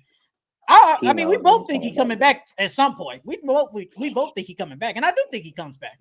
But it's a lot of uncertainty with that team. But they still got a lot of good players. And I mean, number 11, number 10 is like it is what it is. And the West is deep. The West is still deep, and it's like, could they get to that 6 seed? I think last time you did have them as a 6 seed. Yes, I think. So they could be 6, 7, whatever. But the Mavericks are still a good team. They're probably one of the deepest teams in the league. I got the Dallas Mavericks at number 11. 11. This is like you said. This is where I got the Minnesota Timberwolves. I think this year Rob and Terrence Shannon are gonna get some more minutes. But I still don't think this is it. I think this. I don't like the Julius Randle fits okay with them, but I don't really like the roster construction. I don't think that they can make it back to the Western Conference Finals and go against whoever they let's say the Thunder again or the Nuggets. I don't think they can. I don't think they can make that run again. I think that Julius Randle or you got to keep Gobert, but one of them got to go. You got to put something next to Ant. Ant is so great that Ant's going to win them games. He looks really good to start the year off too. I think Ant might get some votes for MVP this year, bro. I ain't gonna lie. I ain't saying he winning, but the way he looked, that boy look like he on the mission this year. He want to prove everybody wrong who said, because I'm one of them people that say I don't think they can do it again. And I think he's on that mission to prove everybody wrong. They're a good team, like you said. I feel like 10, 11 are interchangeable. I think they're still going to be a decent team. I just don't think they're going to be a top 6 team. I think they're going to be one that like that 7th or 8th seed. But that's because you have the Mavericks. And that's understandable. I can agree with that. All right, man. Let's read out these names. Our preseason rankings ranked 20 through 11. At number 20, I got the Memphis Grizzlies. At number 19, I got the Indiana Pacers. At number 18, I got the Milwaukee Bucks. At number 17, I got the Boston Celtics. At number 16, I got the Miami Heat. At number 15, I got the Philadelphia 76ers. At number 14, I got the San Antonio Spurs. At number 13, I got the Golden State Warriors. At number 12, I got the Detroit Pistons. And at number 11, I got the Dallas Mavericks. At 20, I got the Philadelphia 76ers. 19, I got the New Orleans Pelicans. 18, I got the Sacramento Kings. 17, I got the Milwaukee Bucks. 16, I got the San Antonio Spurs. 15, I got the Boston Celtics. 14, I have the Miami Heat. 13, I have the Atlanta Hawks. 12, I have the Golden State Warriors. And at number 11, I have the Minnesota Timberwolves. All right, man. Let's get it to our final list. We done our top 10 centers, top 10 power forwards, top 10 small forwards, top 10 shooting guards, top 10 point guards. But now we're on the final list for at least this offseason. This is our finally our top 10 players going into the new NBA season. I'm not gonna lie, like I said before we got on, I said 1 through 4 was the same 4 people. I feel like everybody knows, but pick whatever order. That's up to you. But when it came to 5 through 10, there were some people I said, well, I want to put him here, but I really can't put him here because of, I don't want to use the word politics, but I just couldn't put him here. So there might be somebody you say, wow, whoa, whatever. But 5 through 10 is interchangeable. Pick whichever you want. But I do think these are probably top 10 players in the league, man. Let's get it started, man. I started this one, so you can start this one, bro. Well, first let me start with my honorable mentions. I have to mention JT, Embiid, Kawhi, Brunson, and Devin Booker. With JT and Embiid and Kawhi, it's more so of an injury thing. They can easily be top 10 players. But going into the season, JT's hurt, Embiid's hurt. Kawhi's going into the season healthy, but I don't think right now Kawhi's going to be a top 10 player going into the league. I think he's going to be around that 15. Yeah, he's not a top 10 player. But at number 10, this is where I got Victor Wembanyama. I think this is a big year for Victor. I think this is a leap for Victor. I think that Victor might mess around and average close to 30 this year. I told you I've been high on Victor and the Spurs this season. I'm high on them. I'm high on them this season. So I expect Victor to go out there and kill and to dominate. I've been looking at preseason so far. I know we're gonna talk about preseason more, but he's added playmaking to his plate now. He's a pretty decent passer, but he's made a more conscious effort of passing. So I think we're gonna see big numbers from Victor this year. And I got Victor as my top 10, as my number 10 player going into the season. So you go put the Spurs as one of your ride or die teams? You can put them as right here? Yep. Oh, so who are you taking out? I don't know yet. I got it right here. I mean, I'll just read the name real quick. I'll just read off the teams, and then we still got a week and a half, so you can change it. You have Lakers, Mavs, Pistons, Clippers, Hornets. Those are your 5 teams. Clippers, Hornets. And remember, we can have only one team of the same, and we both got the Lakers. Then after that, they got to be different teams. And I already got the Spurs. I ain't getting rid of them. The Mavs stand there, the Hornets stand now. I'm gonna keep the Clippers now. It's between the Lakers. So you can take out the Lakers. Nah, I don't know yet. Give me next. You still got time, brother. You still got time, brother. I don't know yet. We got time. We got time, bro. We got time. Well, I'm not gonna lie. I'm shocked you didn't put Embiid in there. I thought you was gonna pull that BS and put Embiid in there. I thought you was gonna do it, but I'm very shocked at that. Yeah, Jason Tatum, Embiid. Honestly, that's why they made the list so damn hard, because they were healthy. They were sure being here. They made the list hard as hell for me. But I got, JB, Tatum. I could sneak Tyrese Halliburton in there, but I ain't gonna do it. Donovan Mitchell, Jalen Brunson, Kawhi Leonard. Those are my honorable mentions. At number 10, I ain't gonna lie, I thought this was kind of easy for me, at least for this guy at number 10. I got Steph Curry. Steph Curry, 24, 4 and 6, 44 from the field, 39 from the 3, 93 from the free throw line. When I look at Steph Curry, man, I don't want to say regress. He is older. I just don't like when I look at the people above him, at least on my list, I just feel like they're going to have some way better years in there. Years by them, I think they're going to have way better years than Steph Curry. And I just think those guys' impacts are just going to be more, especially, I know you had last time Jimmy Butler like a top 2 small forward. That means if that's the case, Steph Curry might have like a not so great Steph Curry year. But Steph Curry's so great and he can change the game and impact the game differently with his shooting and greatness. He still has to be a top 10 player, bro. I mean, he's the light-skinned assassin, man. He's the baby face assassin. Steph Curry is still really good, man. Still top 3 point guard like we had him last week. I got Steph Curry at number 10, man. Still a really good player, bro. Some of these other guys above him, they just better than that, man. Steph Curry's still cold, though. I don't want him in fantasy. He be tweaking. At number 9, this is where I had Anthony Davis. Last year. Okay. Yeah, I got Anthony Davis at number 9.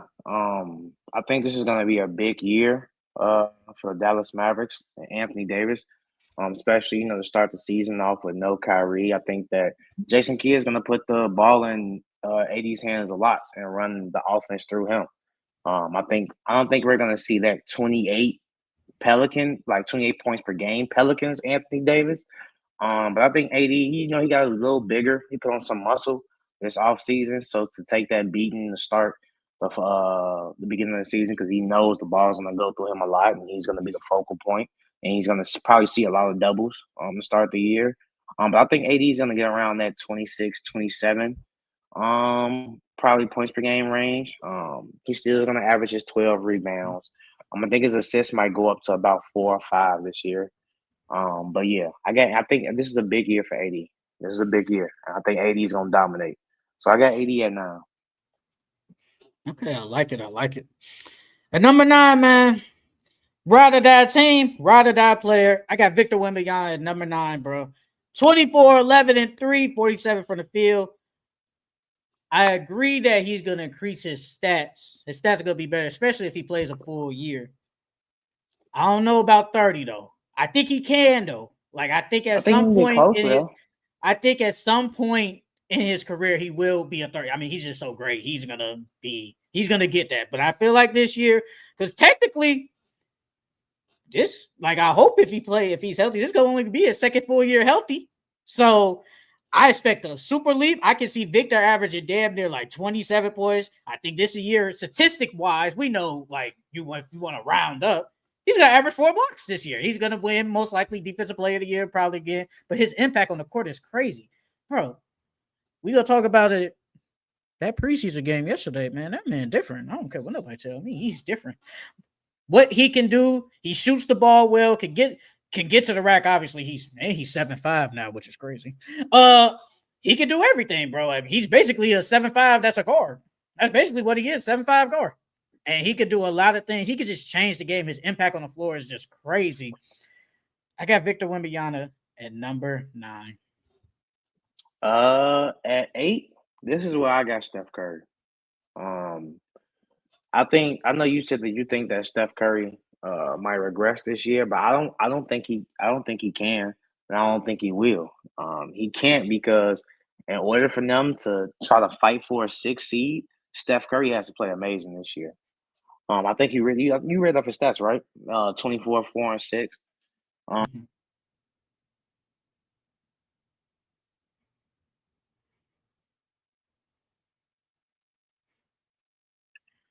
Yeah, get new I gotta get AirPods. some more headphones. These motherfuckers got, Bro, you need to man, get they got these, too bro. fast. Just get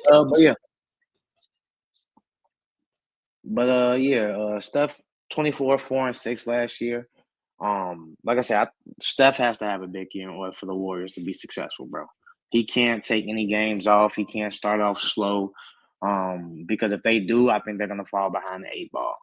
So I expect Steph and Jimmy big years for both of them. I think Steph Curry's not gonna put up them MVP numbers, but I damn near think Steph is going probably be close to 30, bro. I'm not gonna lie, because he has no other choice. Last year Because he aside averaged from Jimmy, 24. yeah, I think it's gonna be higher. I think he might get around that 27, 26. He might not average 30, but But Steph is gonna be scoring a lot this year. I didn't say regress, but I'm saying with Jimmy now, he won't have to do all that. But I get what you're saying though. He has to do that if they want to get far, and I get that. I get that part, but I'm just saying with Jimmy now in a full year of Jimmy, he don't need to be average say 30. I know you didn't say 30, but you just brought up 30. He don't got to average 30 now. I think Steph can give me probably say 25. Maybe 26 points per game. I know it's 2 points, but I think he could get around there. But 27 I don't isn't the know, worst. because I think with Jimmy, don't get me wrong, I think Jimmy's gonna start to be aggressive this year, but Jimmy likes to defer. Like on the Heat, he had, I think, who said it? I can't remember what person said it, but I think it was Eagle Dollar. They were on Gilbert Arenas pod, and he was saying that like with Jimmy, when he was on the Philadelphia 76ers, he didn't have to be the best guy because he had Joel Embiid, and he wasn't the best guy, so he deferred to Joel.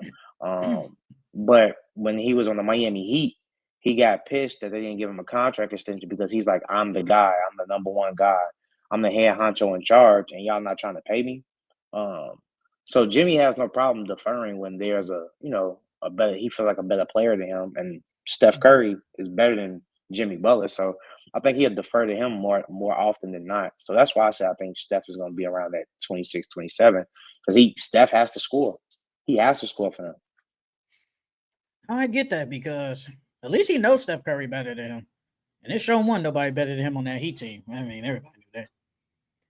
At number 8, that's why I got Kevin Durant.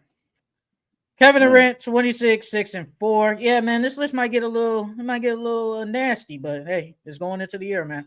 I got Kevin Durant at number 8, bro. 26, 6 and 4, 52 from the field, 43 from the 3-point line. I feel like with Kevin Durant, especially now with no Fred VanVleet, I think he's gonna have a good year. And there might be times when that 4 assists might turn into 6 assists. You never know. Kevin Durant's still one of the best scorers, still one of the best shooters on the planet. We know what he can do, bro. To some people, he may not be able to elevate teams or whatever, but I think at least for this Rockets team, he's going to be able to elevate them to new heights. I think he's going to be really, really good for this team. I can't wait to watch my second team, the Houston Rockets, play. I just think what he's going to bring, like his leadership, been in the league forever with those young guys, is going to help them. And I think he's going to help himself too. And then he don't have to do so much. He can be a better defender now. He won't have to score all the time. Like there could be some games he might just only score 20, but Amin and Sengun go off. Like he has some really good players this year. But I do think Kevin Durant is still a top 10 player in this NBA, bro. Like I feel like until he retires, it's the same with Bron, like Steph. Until they retire, those guys still could be top 10 players. But I got Kevin Durant at number 8. At 7, I got LeBron James. I think that yeah. Wow. This is what year 21, 23? 23. Year 23. I still think LeBron's a top 10 player in this league. LeBron does everything still to this day, rebounds, assists. His defense is taking a dramatic drop. But LeBron can still dominate and affect the game and take over games at will. LeBron is still a top 10 player in this league. Last year he averaged 20, basically you could say 25, 7, and 8. I think it'll probably be around the same numbers if his scoring goes up just a point or two to like 20, 25, 26. But yeah, LeBron James is still a top 10 player, bro. He has Luka now, so he doesn't have to do too much. But we've seen, when AD left and AD was gone, what Bron could do. He still kept them as a top seed in the West. So he still showed that LeBron can dominate the game and dominate and win you multiple games. It's just that he's older now. He doesn't have the same impact as what he once does. But yeah, I think this is a perfect spot for LeBron here at number 7. Wow. I swear a couple of weeks ago you said you thought LeBron was still a top 5 player. Yeah, but this is going into the season. I think talent-wise, yes, I think LeBron James is still a top 5 to 6 player. But going into the season, thinking about it, this is year 23. Yeah. It's probably either this season or next season is going to be his last season. Because I don't think he's going another 2 years, bro. But yeah, I think it's going to, the players above him, I think are going to have better years than him. I was about to say, because you said that when we was doing the top 10, the ESPN list, and you didn't agree where his ranking was. I think he was like 8th, and you didn't agree to that because you was like, I still think he's 5. I ain't gonna lie. Was theirs going into the season? Yeah. Yes. When we did top ESPN, yes, that's always like the next year. Yeah. Why you think they had Cooper Flag so damn high? They had Cooper Flag at freaking 50. I can't wait to talk about Cooper Flag. They had freaking Jalen Williams at number 11. Yes. Yeah, you're right. Yeah, that's why I'm shocked. I ain't gonna lie. This is shocking. It probably won't be as shocking what I say probably later on. But at number 7, man, I got my guy, man. The best 2 guard in the NBA, Anthony Edwards, bro. 27, 5 and 4, 44 from the field, 39 from 3.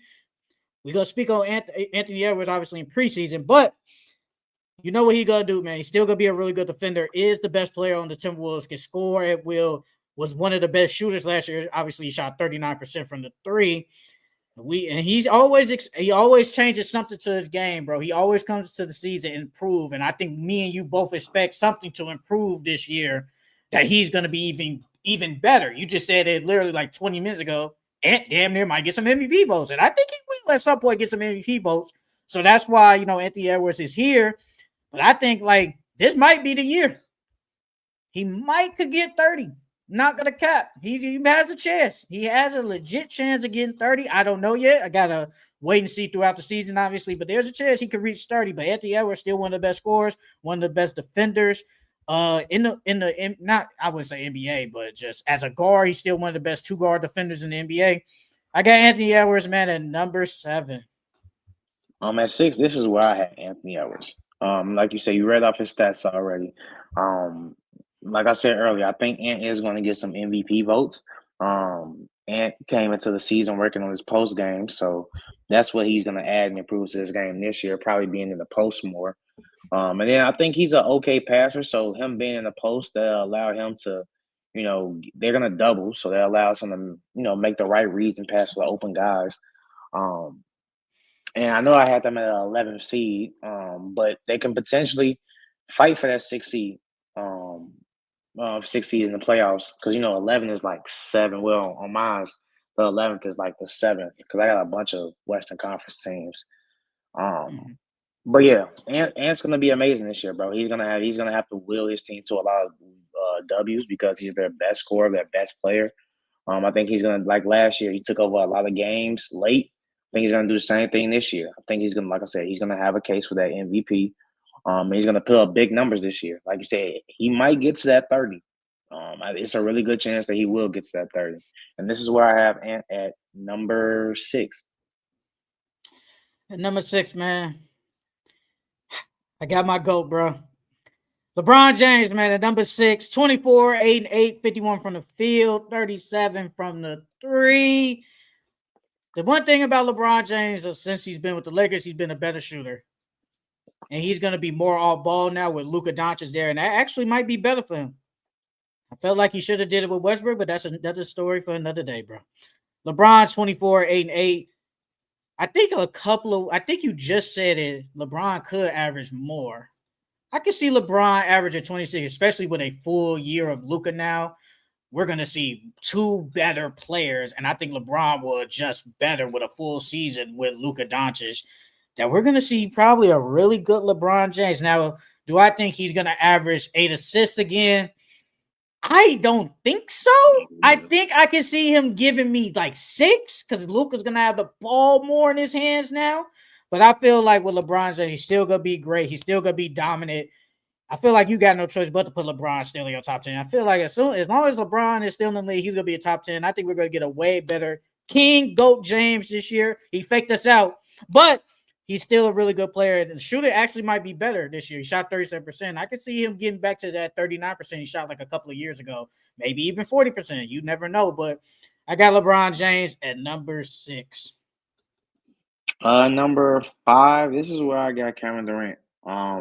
With Fred VanVleet going down, I think that put a lot of more weight on Kevin Durant's plate. I think now, with Fred, you had a chance to relax because, you had a good leader out there, another guy that can go out and hit big shots and come up in the clutch for you guys.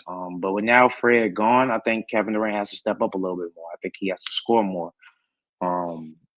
Because we all have the Rockets as one of those teams that can easily make it to the finals and the Western Conference Finals. And in order for them to stay successful throughout the season, KD has to be that 30-point per game scorer. I know Kevin Durant ever. I think he's done it like once. Average 30? 30 points per game. I think he's done it like twice. I think he's done it once. Because I remember you remember when you went on a rant and you was like, how you one of the best scorers? You was like, he's one of the best scorers ever, but you only averaged 30 points twice. Like, how could you do I remember that. How could you do that? I remember you went on that rant. Yeah. But I think this is when we're gonna get the 30-point per game Kevin Durant because they need it. They're gonna need it. And he's gonna have to step up. So far, I want to talk about preseason so bad because of what I've seen. But like, But like through the preseason so far, like Kevin Durant is gonna be a lot of bailouts. He's gonna do a lot of bailouts for the Rockets this year. Meaning that it was 3 seconds left on the shot clock, and he has to take those shots. And 9 times out of 10, Kevin Durant's gonna hit them. He's a 7-foot assassin. But yeah, this is where I got Kevin Durant at number 5. Oh, okay, that's cool. Yeah, man, you sure went on a little rant about Kevin Durant. That was crazy. Number 5, man, that's where it got hard, bro. I told you, and I'm gonna say it again. 5 through 10 is fluid. Pick whoever you want. And I went back and forth on this, bro. And this is what I talked about when I said some guys might not be here. I want to put this guy here, but I really can't. So I just got to put this guy here. At number 5, I got Anthony Davis, bro. I got Anthony Davis at number 5 because I went back and looked. I said he went with the Lakers. He was averaging 24, 11 with like 2 blocks. And I said, bro, he was low. I guess I don't want to say clearly, but he was the best player on the Lakers last year, even with LeBron. He was the best player. No, he was the best. He was the best player. Yeah. He was the best player last year. And then last year with the Mavericks, I mean, he had the crazy opening game, but he got hurt. But I think this year, a healthy Anthony Davis, I can honestly see 27, 12, 3, 4 assists because we talk about it, but they said Jason Kidd wants to use him as a hub like Sabonis. So I can see the assists going up to say 4 assists. He's still 2 blocks, still one of the best defenders in the league, bro. He shot 51% last year, and I was like, bro, I think Anthony Davis is going to have a crazy, amazing year for the Dallas Mavericks, bro. And then we both think Kyrie Irving is coming back, but if Kyrie Irving doesn't come back, he's going to be amazing all year. Even when Kyrie does come back, Anthony Davis is still going to be amazing. It's going to actually make things easier if Kyrie Irving comes back. So I got Anthony Davis at number 5, man. Some people might be like, oh, my God, but it's going into the season, bro. It's going into the season. No, I mean, I ain't mad at it because AD could definitely have a big year like that. So I ain't mad at you putting him there. But at number 4, this is where I got Shea. I have reigning MVP. I know a lot of people in the comments probably gonna be like, "How do you have Shea 4th?" Because he can either him or Giannis can either go in this spot, in my opinion. Real quick. But I got my bad, bro. Real quick. They gonna say our list is invalid because when I upload the video, they said our point guard list is invalid because Shea was not number 1. That's all I want to say. Okay. All right. But anyways, yeah, I got Shea at 4. I think reigning MVP. I think Shea's just gonna be Shea again. He's gonna average 30 like he does all the time. He's gonna go out there, get his points, play good D, lead his team to a top 3 seed. I think this is a no-brainer. I think the top 4 are literally a no-brainer. You can switch them however you want. Well, 2 through 4 you can, but Shea's gonna be Shea. We know what Shea does. Reigning MVP. Yeah, man. And number 4, I got Shai Gilgeous-Alexander too, man. I mean, it's funny because we just talked about him literally 7 days ago. 32, 5, and 6, 51 from the field, 37 from 3. We know what he is. Still one of the best defenders in the NBA, especially on his team. One of the best scorers in the NBA. Probably one of the best offensive seasons ever. It's just when I always talk about it, man.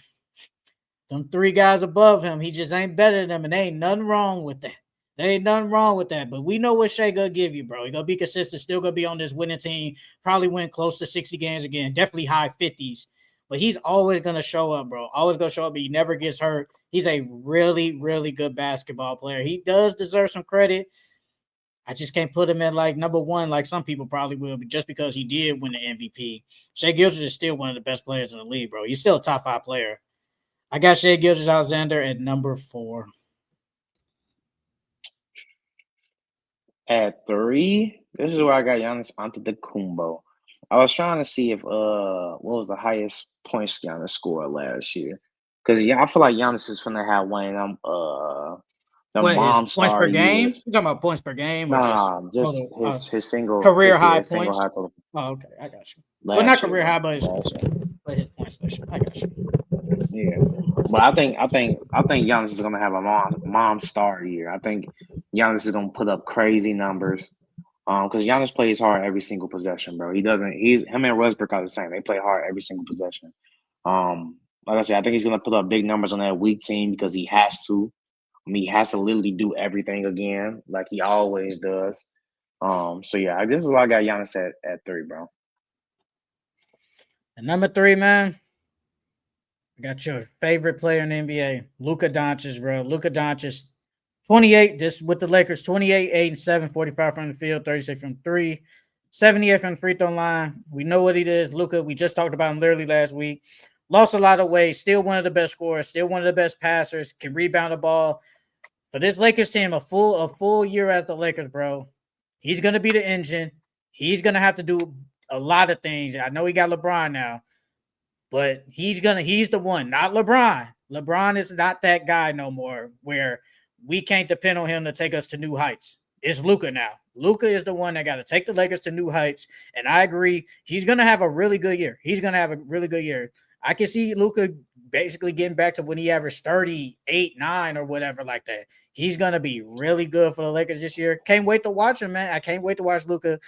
And with him, I know he got Austin Reeves and LeBron James, but he's still gonna have the ball majority of the time. He's still gonna score at a good clip, bro. So I got Luka Doncic at number 3.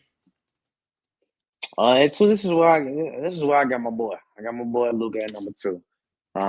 Skinny Luka. I think this is optics wise. This is the smallest I've seen him since it's like his rookie year. I don't think he's gonna be as athletic as he was his rookie year, but I definitely think that losing that weight is gonna help him stay healthy more. I think he's gonna come into the season sizzling. This is my year. This is my MVP year for him. I think Luka is gonna get his MVP this year. I think Luka is gonna dominate this year. I think, like you said, he's the guy now in the Lakers. He's gonna do everything for them. His usage is gonna be crazy dumb high. And I think we're gonna get a more efficient Luka because last year he was down. It was a down year for him, but he's gonna be more efficient this year. So I got Luka as number 2. At number 2, I got that guy, the Greek freak, Giannis Antetokounmpo, 30, 12, and 6. Look, man, Giannis is Giannis in the Bucks, and that's it, bro. He got to go crazy every single night for that team to have a chance. So this might be the year Giannis could give you 32, 33 points per game. And he going to be handling the ball more. I think he talked about it. He wants to, it's going to be different for him to, handle the ball more. Like, he always had a Dame or a Drew Holiday next to him. Even a Chris Middleton. Now he's going to be the guy that initiates the offense at times and handles the ball at times. So he averaged 6 assists last year. There's a chance he might get 7. Maybe 8. I don't know about 8, but there is a chance. He's going to do everything for that team. He's still a good defender, weak side defender. But know what, Brook Lopez, he's going to be amazing this year. That man going to be so damn tired on that team, bro. He got to do everything. So last year, his highest scoring point in the game was 59. Over and under, he gets 60 this year.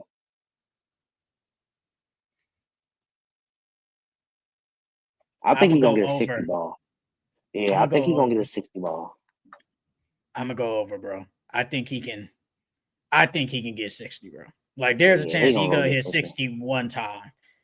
But yeah, man, Giannis is gonna be great as per usual. I got Giannis Antetokounmpo at number 2.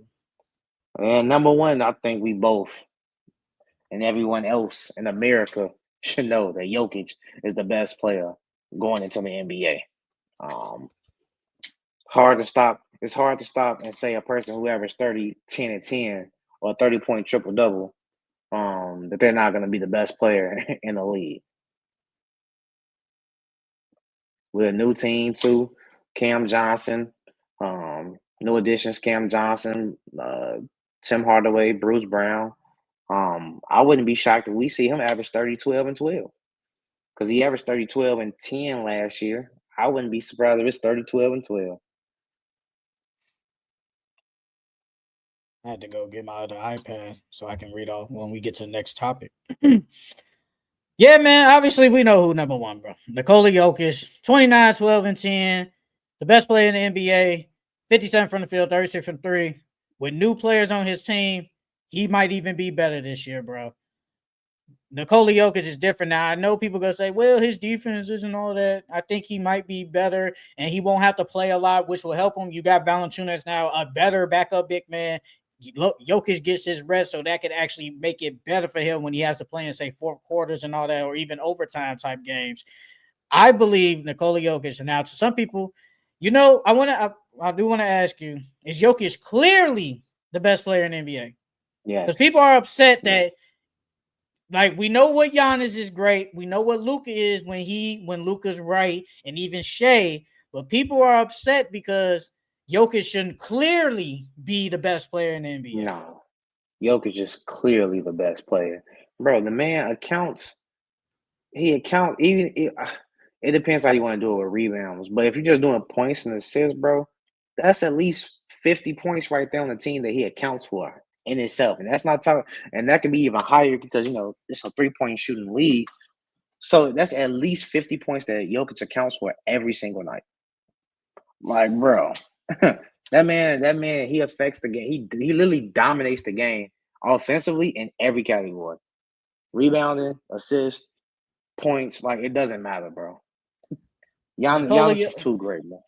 Not Giannis, Nikola sorry, Jokic, Nikola Jokic.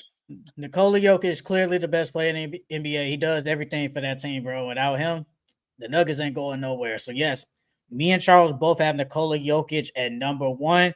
So for our top 10 NBA players going into the season, at number 10, I got Steph Curry. At number 9, I got Victor Wembanyama. At number 8, I got Kevin Durant. At number 7, I got Anthony Edwards. At number 6, I got LeBron James. At number 5, I got Anthony Davis. At number 4, I got Shai Gilgeous-Alexander. At number 3, I got Luka Doncic. At number 2, I got Giannis Antetokounmpo. And at number 1, I got Nikola Jokic. At number 10, I got Victor Wembanyama. At 9, I got AD. At 8, I got Steph. At 7, I got LeBron. At 6, I got Ant. At 5, I got KD. 4, I got Shea. 3, I got Giannis. 2, I got Luka. And 1, I got Nikola Jokic. Okay, before we get into the preseason games, because I feel like that should be the last thing we talk about, I want to talk about Giannis Antetokounmpo and the New York Knicks. There's been some drama now for the past couple of days. So Shams reported that the New York Knicks were the only team Giannis Antetokounmpo wanted to be traded to during the offseason. It said the two teams engaged in trade conversations, and it's believed Giannis will keep his options open depending on the Bucks. And then there was a report that the New York Knicks offer wasn't as strong that the Bucks like it, but there was another report that they think the Bucks were just basically trolling, like they really wasn't trying to offer Giannis anyway. So they were just trolling. And then from this on Basketball Forever, it said Giannis has a desire to win a title with the New York Knicks. It has been his destination he's been looking at for a while, and it was the only team he engaged with over the summer. But the road to New York won't be easy. Ian Bagley explains either the Bucks have to work with Giannis on his preferred destination here, or things have to get a little messy. He has a demand a trade and use the leverage of his potential extension as a way to dissuade over other teams from trading for him, thereby creating a path to the Knicks. It is expected that Hill could keep his options open depending on how the Bucks season started. And then he comes out and says he's with the Bucks, but he says he's human, and if he changes his mind, you should be okay with that. So what is your thoughts on the Giannis Antetokounmpo drama and him potentially going to the New York Knicks? Him on the Knicks, because I know he want to be there for Brunson. But yeah, Cat gotta go. Cat gotta go. Cat gotta go. I get him Cat. Ooh, low key, Mikhail gotta go too. I ain't gonna lie, Mikhail gotta go. I gotta keep OG. And you gotta keep Josh Hart. Ugh, Mikhail, Cat. Who else would you give up, or was that enough to you? Cat gotta go. Deuce McBride. Give me McBride. I give you Deuce, McBride, Cat, and Mikal, because you got to keep the D. well, that would have to wait till the summer. Yeah, you probably would have to give up Mikal and Cat because I feel like if those reports are true, I feel like if they didn't offer Cat, they You got had to to. offer Cat, bro. You can't. They're not gonna. They'll be idiots to accept a trade without Cat in it. They will be idiots because the best player you're getting back is Mikal Bridges. No, for Giannis, no. But if I'm getting Mikal and Cat, okay, that's cool. I'll consider that. I'm not gonna lie. He's coming out with these comments, bro. I said it last week, I think, or the week before. It's only a matter of time until he just says, "Yeah, I'm over this, bro." I He think he's gonna play the knows the full team season. is not good. He knows that. And did you see that quote from Kendrick Perkins? I'm paraphrasing it. He said on NBA Today, I think he said, Giannis knows he wants to leave the Bucks, but he's scared to ask for a trade. He's scared. Hey, I think bro gonna play the whole season out. And once it's in the summertime, when you're around, because like you said, I agree. I think he's low key scared to demand a trade. So that's why I think he'll play out the whole season. And then in the summertime, you're around your family, they talking to you. I think they're gonna put that bug. Nah, this summer coming up, he was around his family a lot. Like they went on a Well, lot of I was just vacations saying and he's not stuff. as around his family now. Oh yeah, so but in the summertime, when you're around your family, you get a little bit more confidence when you're around the people that you love. I think that's when Giannis will be like, all right, I want to trade me, trade me. This season though, I think he's gonna ride it out. I think he's gonna ride it out this season. Bro, they said that his family moved to Greece. They said, look, they was like, I think they had he asked him, you rather be in Milwaukee or in Greece? I ain't go cap. I go to Greece too. The hell in Milwaukee. And it's cold. Nothing. And it's cold. But no, though, like, I think it's bro, if this team is bad, like, bro, him just putting it out here is like he knows, like, okay. I'm looking at Cole. He said, I believe in this team. I believe my teammates. I'm here to lead this team wherever we can go. And it's definitely going to be hard. We're going to take it day by day, but I'm here. So all that extra stuff doesn't matter. He said, he wants to be in a situation where he can win now, and I'm here. You keep bringing up, I want to win. I want to Yeah. win. You can't do it. But if that's the case, you would have just said, I'd rather you just leave now. Like, and it's going to take a lot to give up to get Giannis. It's going to take a lot. But if you keep bringing up, I want to win now, bro, just leave and stop wasting these people's time. You're basically wasting Milwaukee time. Side note, Giannis said the same shit Angel Reese did, except for he said it in a nicer way. Hold on. The same shit. He just said it in a nicer way, dog. So basically, so him saying I want to be in a win now situation, is the equivalent in a nicer way to Angel Reese saying we need to get like basically better players. Players, yes, bro, yes. That's basically what he's saying, bro, without saying it. Because if you keep talking about win now, you can't win with the guys that's on your roster right now. And we all know that. You're not going to win anything with Bobby Portis, Kevin Porter, AJ Green, Cole Anthony. No offense to those guys, but that's not it. That's not a championship team. All offense to those guys. That ain't it, bro. All offense. Bro. Bro, he looked at said, okay, we got Kyle Kuzma. Ugh. Kevin Porter, Gary Trent, and Miles Turner. Then we bring in on Cole Anthony. Come on, man. What we doing? Yeah. I don't know what their record is. What would you say their record is going to be by Christmas? I'm going to say they at least below like 5-6 games. 500. I would say they below 500 for sure. They below 500 for sure. I'll probably say maybe 3 or 4 games, but they definitely under 500 for sure. Man, that's I feel like that's so nice, man. 3 to 5 games, bro. I think if they are bad, I think he's gonna evaluate how the team is going. It's not like he's gonna be like going out there and throwing a game or nothing.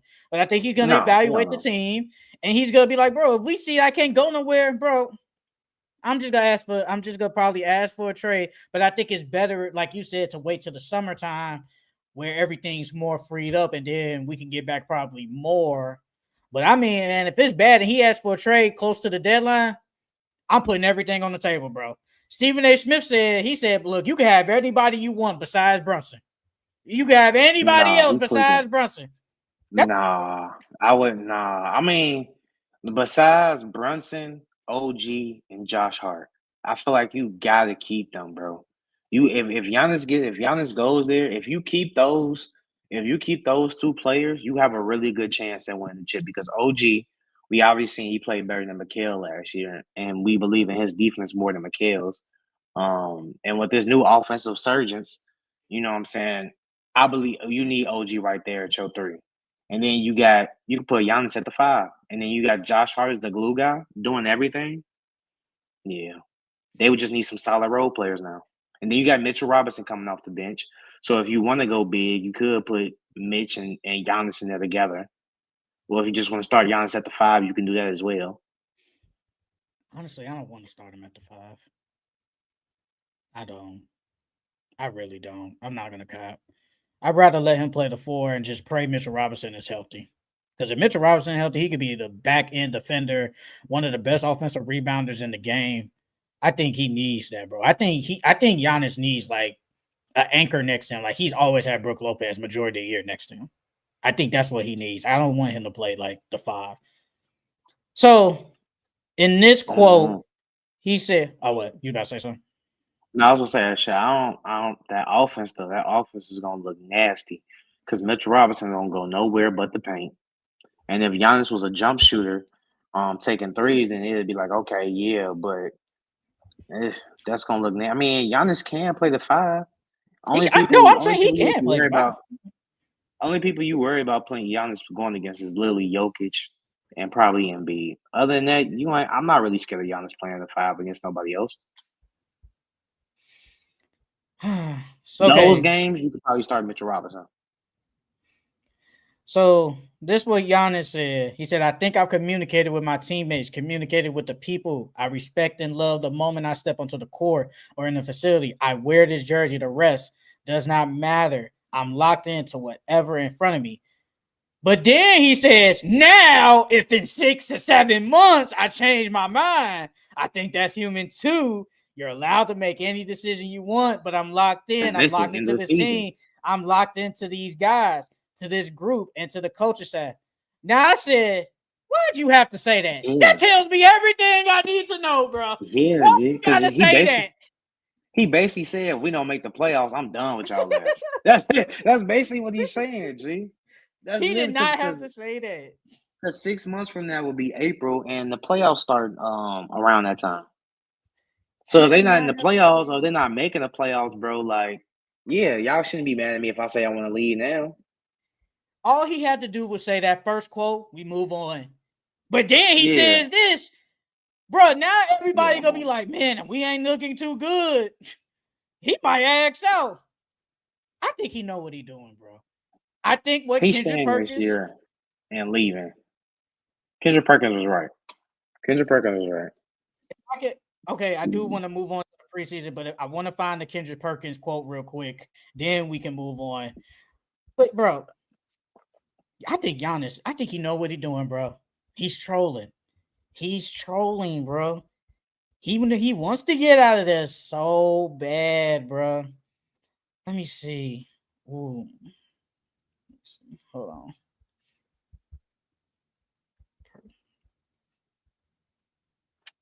I wish. Okay, let me see. Is this it? Let me see. I think this is it.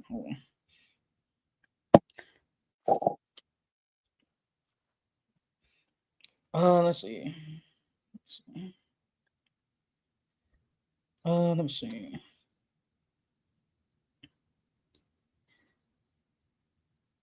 He said it's a headache. We've been talking about this for the last 3-4 years. Every offseason, every time the season ends for the Bucks. Oh, Giannis is going to 1 out. Perk said on the Road Tripping podcast. And then the Bucks, out of desperation to try to please Giannis and rightfully make their moves. Honestly, that really wasn't it. But all I'm gonna say is, look, Giannis is playing with the Bucks, bro. I think if he wants to not be there, just leave, brother. Like it's okay. Like, it's okay if you want to go, bro. You did everything. We talked about this like months ago. You won a championship. You won multiple MVPs, a defensive player of the year. You've done everything possible. The team is not good. It's not good. And they don't have draft picks. They're not going to build a contender around you, brother. It's okay to leave. It's okay to leave. Now, we're going to talk about Charles' favorite subject probably for today, the preseason. Preseason action has started. We've seen some teams. We've seen new faces on new teams. So what is the first thing you want to talk about? It could be a player, it could be a team, whatever. What you like from the preseason so far? Well, real quick from the preseason, one, Topic's injured again. Yeah, man. Yeah, he had a growing injury. And then this year they're calling late closeouts. So if you hit me after the shot is up, they're calling that as a foul now. So those two things I want to touch on real quickly. But first and foremost, bro, Ace Bailey. He had 25. Yeah, he had 25 against the Rockets, bro. And remember we did the survey, it was like which players would be better was I think in the next 5 years from the rookie class. You said Ace Bailey.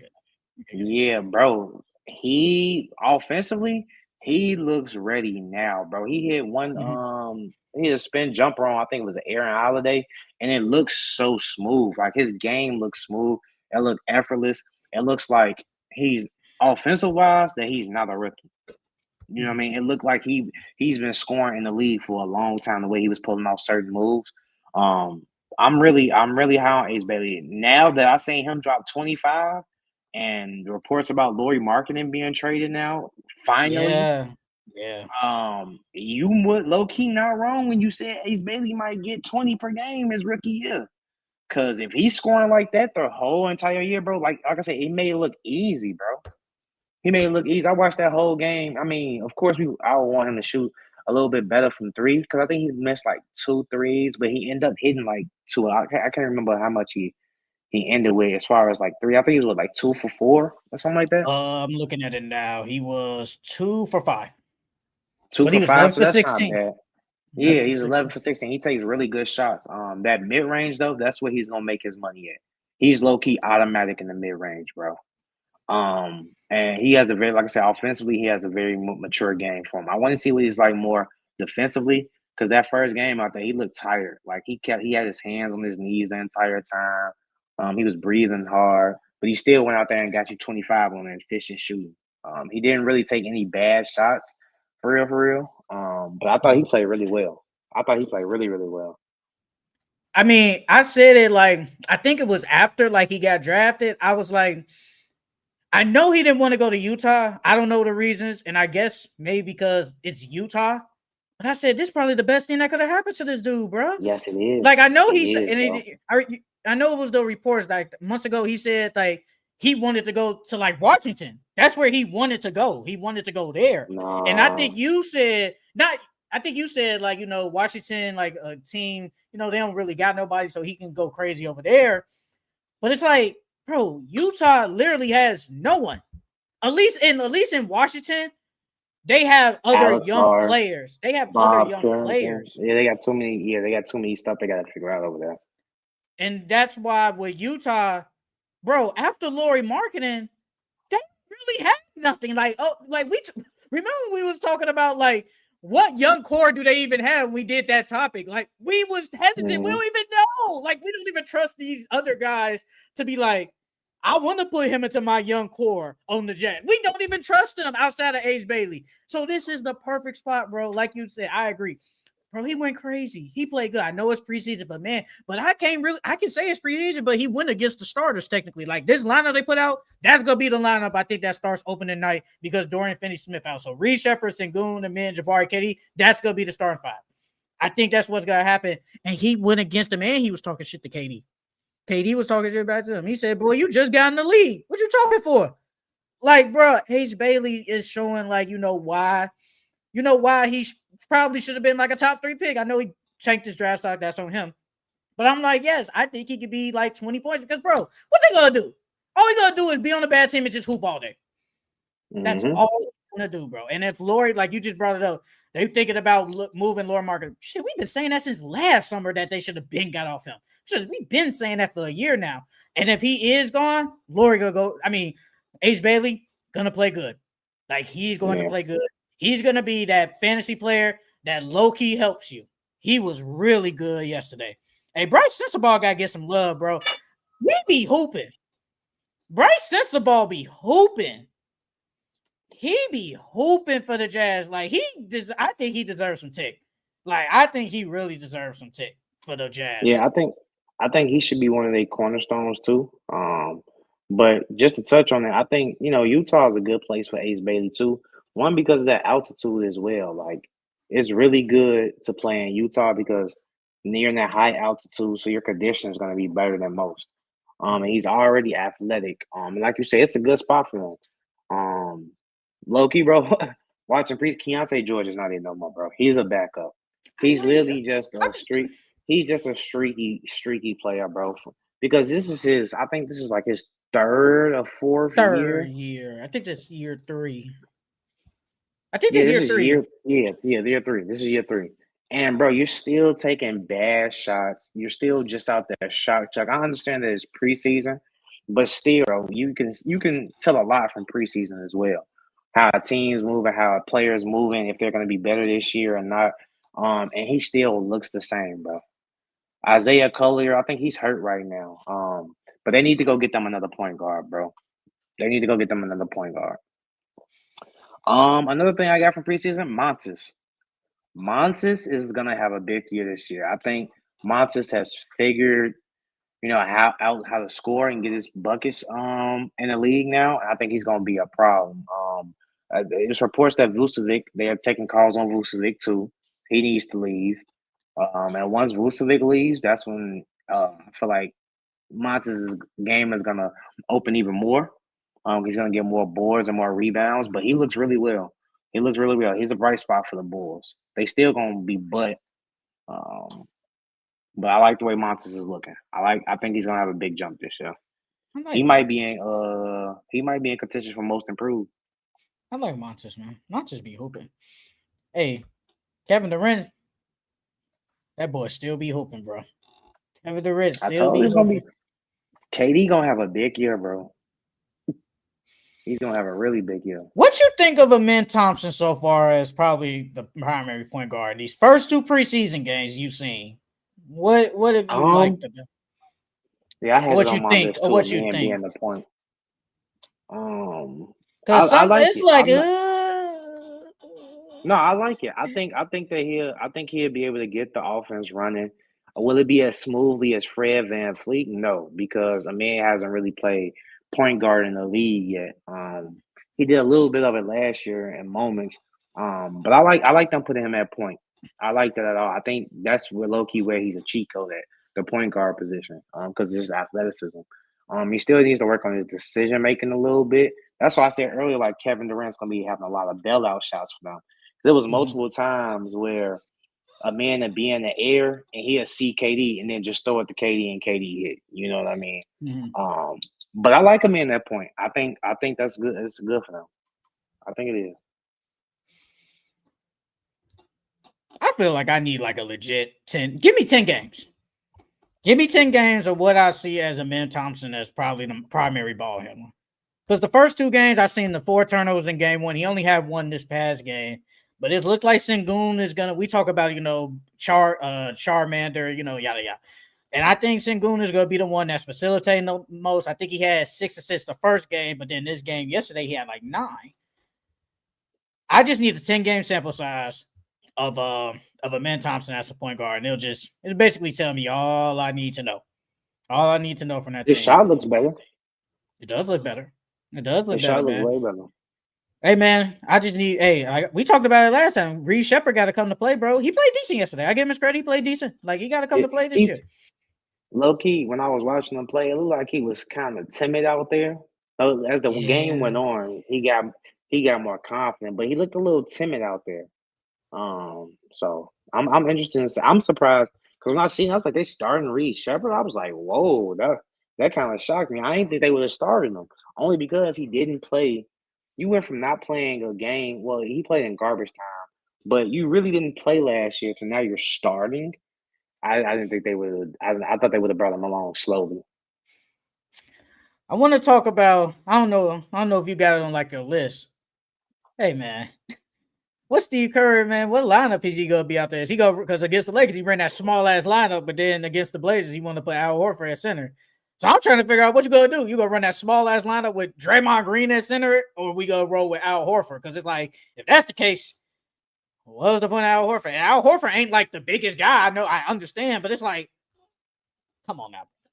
The big question is, does he bring Kuminga off the bench? He's bringing Kuminga off the bench. It's gonna happen. It's gonna happen, bro. Well, if he brings Kuminga off the bench, then I think Al Horford's going to start. I think it's probably going to be what? Steph, AirPods, Jimmy, Well, Moses Draymond, Moody and Al has Horford. started. Oh, or Moses Moody.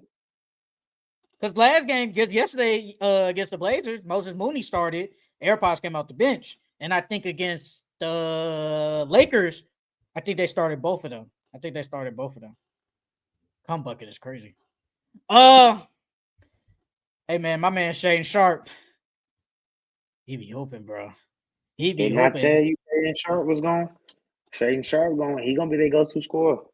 They brought Denny off the bench. Well, And they started that's Jeremy Grant. preseason. That's preseason. I don't think Denny's going to be coming off the bench, bro. I hope not. But Jeremy Grant's talking about he don't deserve to be like on the bench. You know, Jeremy Grant, that's what Jeremy Grant said. Man, can you stay healthy, dog? Hey man, Jeremy Grant, something else. What else you got, bro?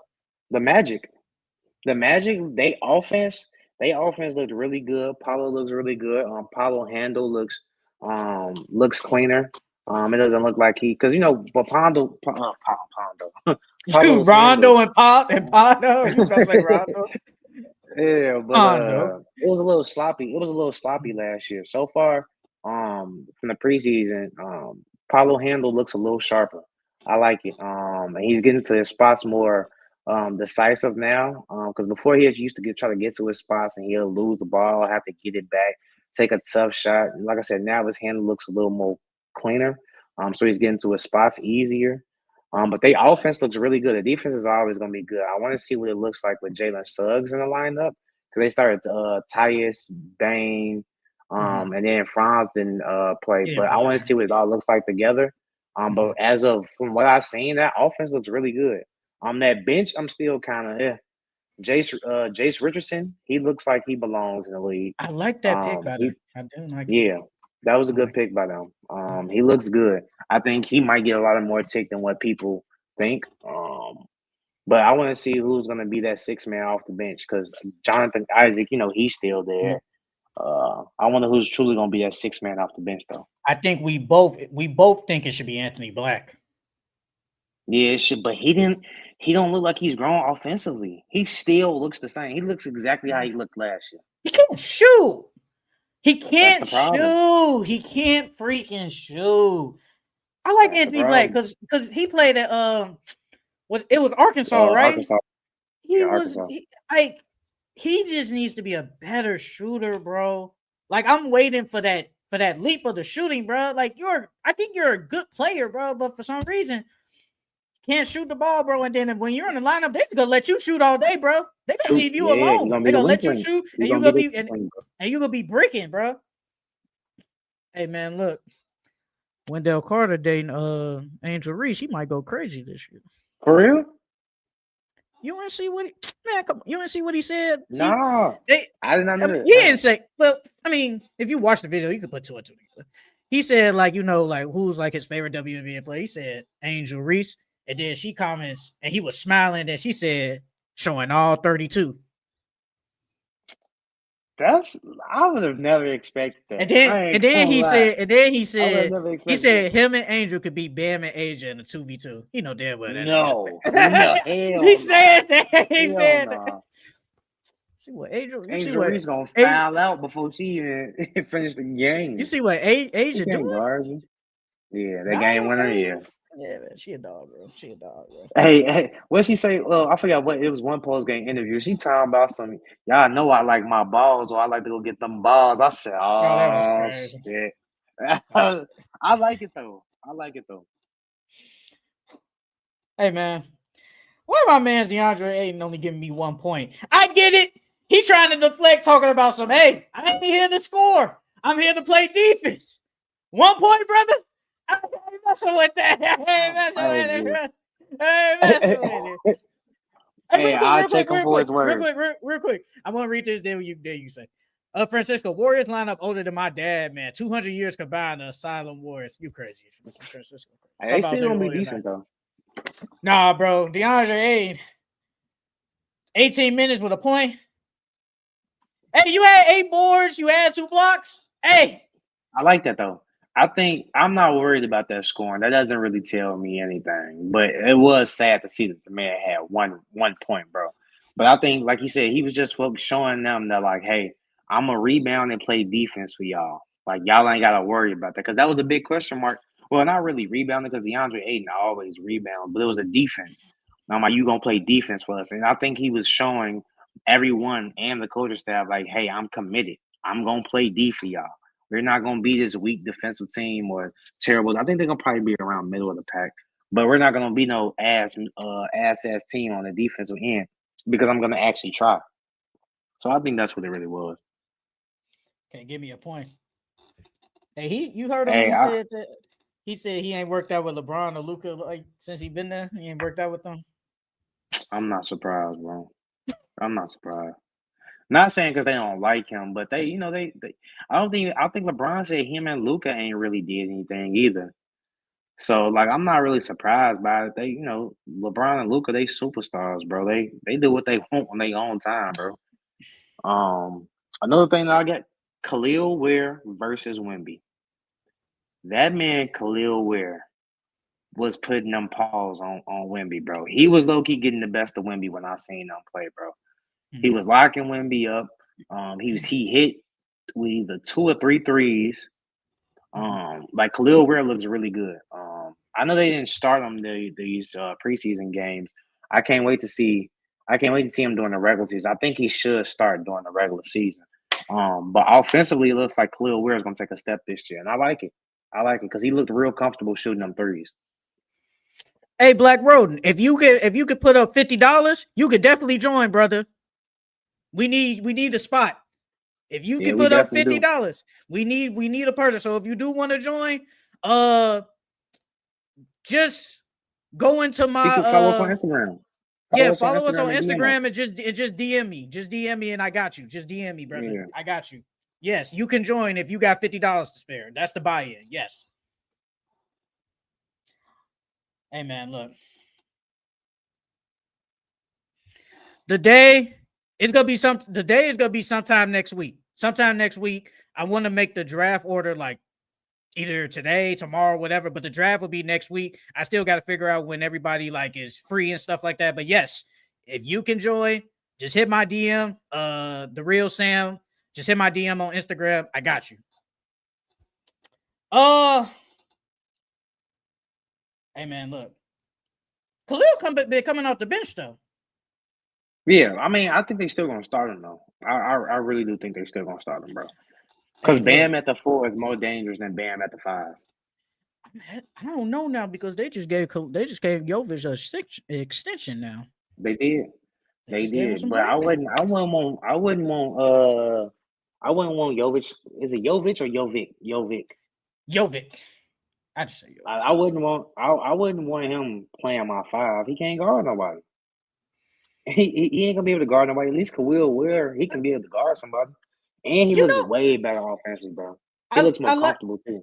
I'm glad Jovic got the extension, but I feel like in the past couple of years he really hasn't shown me anything. Like I'm waiting, but he hasn't shown me. I hope this is the year he does show something, especially with no Tyler Hero to start the season.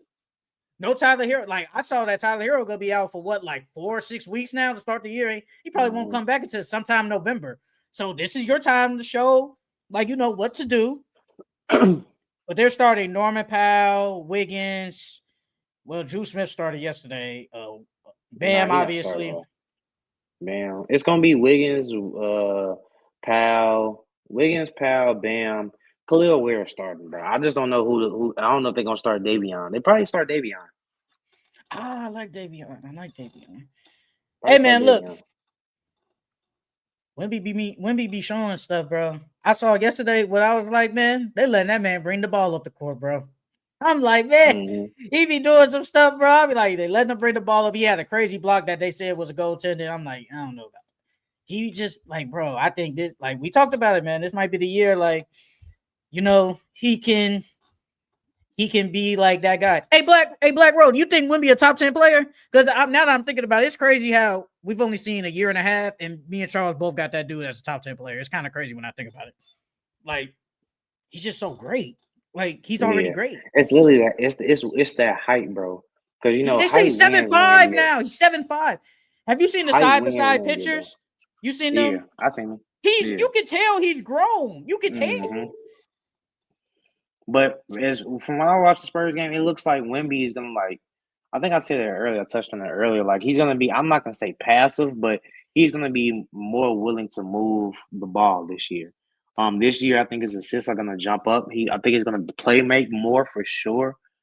Because now he has a lot of good players on his team. Like, we've named them: Jeremy Shohan, Carter Bryant, Stephon, Dylan, Fox, Vassell, Keldon. Like, they got a lot of pieces over there. So I've noticed that they, like you said, Wemby bringing the ball up, and then Wemby's gonna play make a lot more. So because I think last year, how many assists did he average last year? Who, Wemby? I think he averaged like 3. Yeah, he averaged like 3. I can easily see that going up to like 4 or 5, bro. Hey, before we started, I know what you wanted to say about the Mavericks. You said something about Cooper Flag. What you want to say? Oh, Cooper Flag played decent, bro. He played decent. I'm still not. I think what did he shoot? Did he shoot from 3? Did he shoot 2 or 3? I think he shot 2 or 3 from 3. Hit 2. Yeah, he shot 2 or 3 from 3. You know, offense is still a little shaky. But he looked comfortable bringing the ball up. He looked comfortable with the ball in his hands. He made some nice passes. His IQ and his defensive IQ is high. He looked decent though. He looked decent. Hey man, look. I don't know if he should still be starting, but yeah, I remember you said that you think they're gonna bring him off the bench and start PJ, which is kind of like, I was like, ooh, I'm surprised they kind of put PJ, especially they gave PJ an extension too. They're having PJ come off the bench, but I think it was a preseason game. You know, preseason, everybody want to see Cooper. So Jason Kidd is one of them type of coaches that plays mind games like that. Like, he'll start one lineup and then open up the opening night. It's a whole different starting 5. When do they play again? Oh, they play again on Saturday. Yeah, I like what Cooper did a little bit, man. You do need that athletic. See, that's my thing. I know you like PJ starting, but I feel like you do need like that wing defender. They don't have that if you start PJ, because you're gonna start D'Lo, Klay Thompson. I feel like if like low key though, if Klay Thompson wasn't like a shooter, I think he wouldn't start because he's old. But you need shooting, like you just need that shooting in the lineup. So you start Klay. We know what Anthony Davis and obviously Derek Lively or Gafford, but Derek Lively starts because Gafford. But I feel like you just need that wing defender, and I think that's why Cooper starts because of the defense. He helps with the defense so much that I feel like Jason Kidd damn near might have to start him. Or at least if he does come off the bench, he's going to play starter minutes. At least, I'll say that. What was I going to say? Low-key, they season low-key depends on Klay Thompson, bro. I'm not going to lie to you. Because if Klay starts off slow, Klay, because AD is going to be AD. And then after that, what's next? Do you want Cooper Flag to be your second option? Is Klay gonna be your second? We don't know who the second option is gonna be yet. In my head, it should be Klay. Clay can't start off to us because I think in the preseason he shot 1 for 5 from 3, bro. I'm like, that's not gonna cut it. That's not gonna cut it at all. We can't have those type of performances. Clay has to be on damn near every night, bro. If the Mavericks want to get a 6 seed, and start off hot, it's Clay Thompson is the key. He is the key. But like you said, they do need that wing defender. PJ is not a bad defender. I just think that if anything, I do think Cooper is going to start eventually. But I think to start off, they're going to start PJ, because PJ brings that shooting. He's not a liability defensively, and he's been there, so he knows the system. He knows how the offense is supposed to be ran. It's not saying that Cooper Flag doesn't, but he's just been in that system longer. He's more familiar with the players, the system, the coaching, and all the things of that nature. So I think to start off, PJ is going to start, and then they're going to slowly move to Cooper. Black Roden, we're supposed to start alongside Bam. I agree. 100%. Without question, bro. He just needs to stay healthy and play a full season. That's what I asked about Wemby. Them stocks is wild, bro. Shaking my head. Hey, Brandon Ingram looked like that guy. He looked like that guy. He looks like that guy. Bro. Scotty's the PG. Scotty's the PG. Yeah.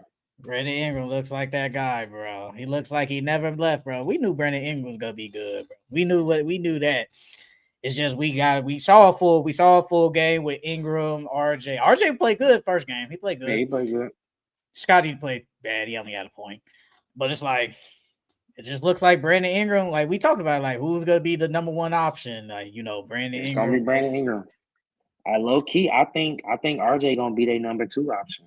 I really think, because don't get me wrong, Scotty can score the ball. Scotty can score the ball, but I think the best way to use Scotty is like the Draymond Green as they point forward, and let Scotty make the decision, because Scotty has a nice IQ. He has a good IQ. I think Scotty is cool with getting them guys involved, playing defense, and getting his when he can. I think he's perfectly fine with that. And that's how Draymond works. I think he's a souped up Draymond, to be honest. Yeah, he's gonna be that point. He's gonna be that point for. I low key think it's gonna go Brandon Ingram, RJ, then quickly then him as the offensive options type shit. Because he was bringing the ball up a lot, and they looking to play fast, bro. So they gonna be running. You like the Hawks, the starting lineup? Obviously, it's just only one preseason game, but you like that they basically bring in Okongwu off the bench again? Nah, bro. I think Okongwu should start. Over I think Zachary? he should start because Zachary. Because I think defensively it'll be better. Not in Zachariah, he's what 6'9", 6'10". They said he grew now. They said he grew. Yeah, he's not small at all, but I think that he's like, his defense isn't all that. Like, I like the lineup of Trey, Dyson, Jalen at the 3, Porzingis at the 4, and Okongwu at the 5. Because the rim protection would be crazy. Okongwu can switch out onto guards. And I like Okongwu better defensively than I do Zachariah. And then he brings the shooting, though. That's the only thing. But it's not Zachary, like Okongwu can't shoot. But it's not. Yeah, it's not like Okongwu can't shoot. But you need that shooting. You need to surround Trae Young with defensive wings and shooting. If you start Zachary, he has all of that. And I just feel bad. Lineup, though. Yeah. I don't think it's a bad lineup. I just feel bad for Okongwu because it's like, when are you ever going to get the chance to just consistently start? He deserves it, bro. He deserves it. He consistently started last year, though, right? Am I tripping? Clint was hurt. Clint Capella was hurt. You're right. Yeah, I don't know why I thought he just wasn't on the team. I don't know why I just didn't. I don't know. But yeah, I'm like, I don't know, bro. I don't know. It's like, you thought it would be this year because we knew Clint wasn't coming back. Then they trade for Porzingis. And now he's just going to be off the bench again because you got to start Porzingis. Like, you just got to. So. And then on top of that, like, Porzingis like playing the 4 anyways, bro. So I don't get why you, like, and then you can go big. You can go really big, even though I think Zachariah and Okongwu, like, if 1 inch apart or if not the same height. So it's like, but Zachariah is a better catch and shooter and off the dribble. Offensively, it makes more sense to put Zachariah in there. But defense, me personally, I go big. I go big because you still got Dyson Daniels and you still got Jalen Johnson right there. Hey man, Dyson Daniels, bro, good player. Who else was out? I was going to bring up another name. Go ahead. I got to talk about my Hornets, dog. Knipple. That was a good pickup for them, bro. Is Porzingis fully healthy? He a part of the glass. He said he is now. Yeah. He said he's healthy now. He said he's healthy now, but he still don't know what was that illness he had. He said he doesn't know, but he said he's healthy now. Nah, don't do that, brother. I know what you was thinking. I know what you was thinking because that's what everybody. I ain't gonna say it, but everybody was thinking out loud, which was crazy. Like, nah, bro, that was crazy. But that boy, the Hornets. I gotta talk about the Hornets. Knipple. He looks really good, bro. He was what the Hornets have been missing. They've been missing discipline and a guy like him. Like he's literally gonna be that guy that's out there doing all the little things for them. Because I've seen multiple possessions where he were hustling and they got offensive rebound. He created a lot of second chance points for that team. The only thing that the Hornets is missing is a nice big. They need to go get them a big, bro. Well, that's because Mason Plumlee wasn't out there. I think Mason's still gonna start. But I wouldn't be surprised if they did start was it Diabate? Diabate. They should have never let go of Mark Williams, man. But they did him so bogus. He said, nah. I wouldn't be mad with them if they wouldn't go win traded for Vucevic. I wouldn't be mad at that at all. But I like that first four though. Bad. Yeah, that defense is gonna be bad. Yeah, I mean, it's already bad now. It's already bad now. It's gonna be even worse. I mean, they're trying. I understand. This year. I get it. I understand. They're trying. That defense is gonna be so this is gonna be 4 day starters. Yeah, Knipple, who at 18, like you said, really good. LaMelo, Miles Bridges, Brandon Miller. Then they started Diabate. Yeah, this probably gonna be day. Trey Mann played 17 minutes. Kyle Sexton played 17. Liam McKinley played 16. Those probably going to be 3 of your guys off the bench that you play. I wouldn't be surprised if Liam got some minutes in the G League. Oh, you think he? I think they. Yeah, depending on because Mason Plumlee is gonna play, and Sexton's gonna play, and Mann is gonna play. Where's he gonna get the minutes? You said Trey Mann, Colin Sexton. Who else you say? Trey Mann, Colin Sexton, Mason Plumlee. Okay. Because Brandon Miller. If you go 9-man rotation, at least in the regular season, I think McKinley can get some minutes. Because it's like, who else? I know I can agree those 3 are better than him right now, at least. But then when you look at everybody else, who else? Like on that roster. Because I'm just looking at the box score. If it loads up. I mean, they was playing Ryan Komberger, Drew Peterson, Tijon Salam, Pat Connaughton. We forgot about Josh Green. He take some 4 minutes. Josh Green hurt, right? No, is he? I think he's hurt. Because he's not even on the little did not play thing. He's not even on here. I think he's probably hurt. I ain't gonna lie, Josh Green. I think he's okay player, but it's like if Liam McKinley just playing better than you, brother, I think Grant Williams. Grant Williams. Yeah, he tore his. I think he's still. I think he's still recovering from his ACL injury. I don't know if he's back though. I don't know. I don't know about that.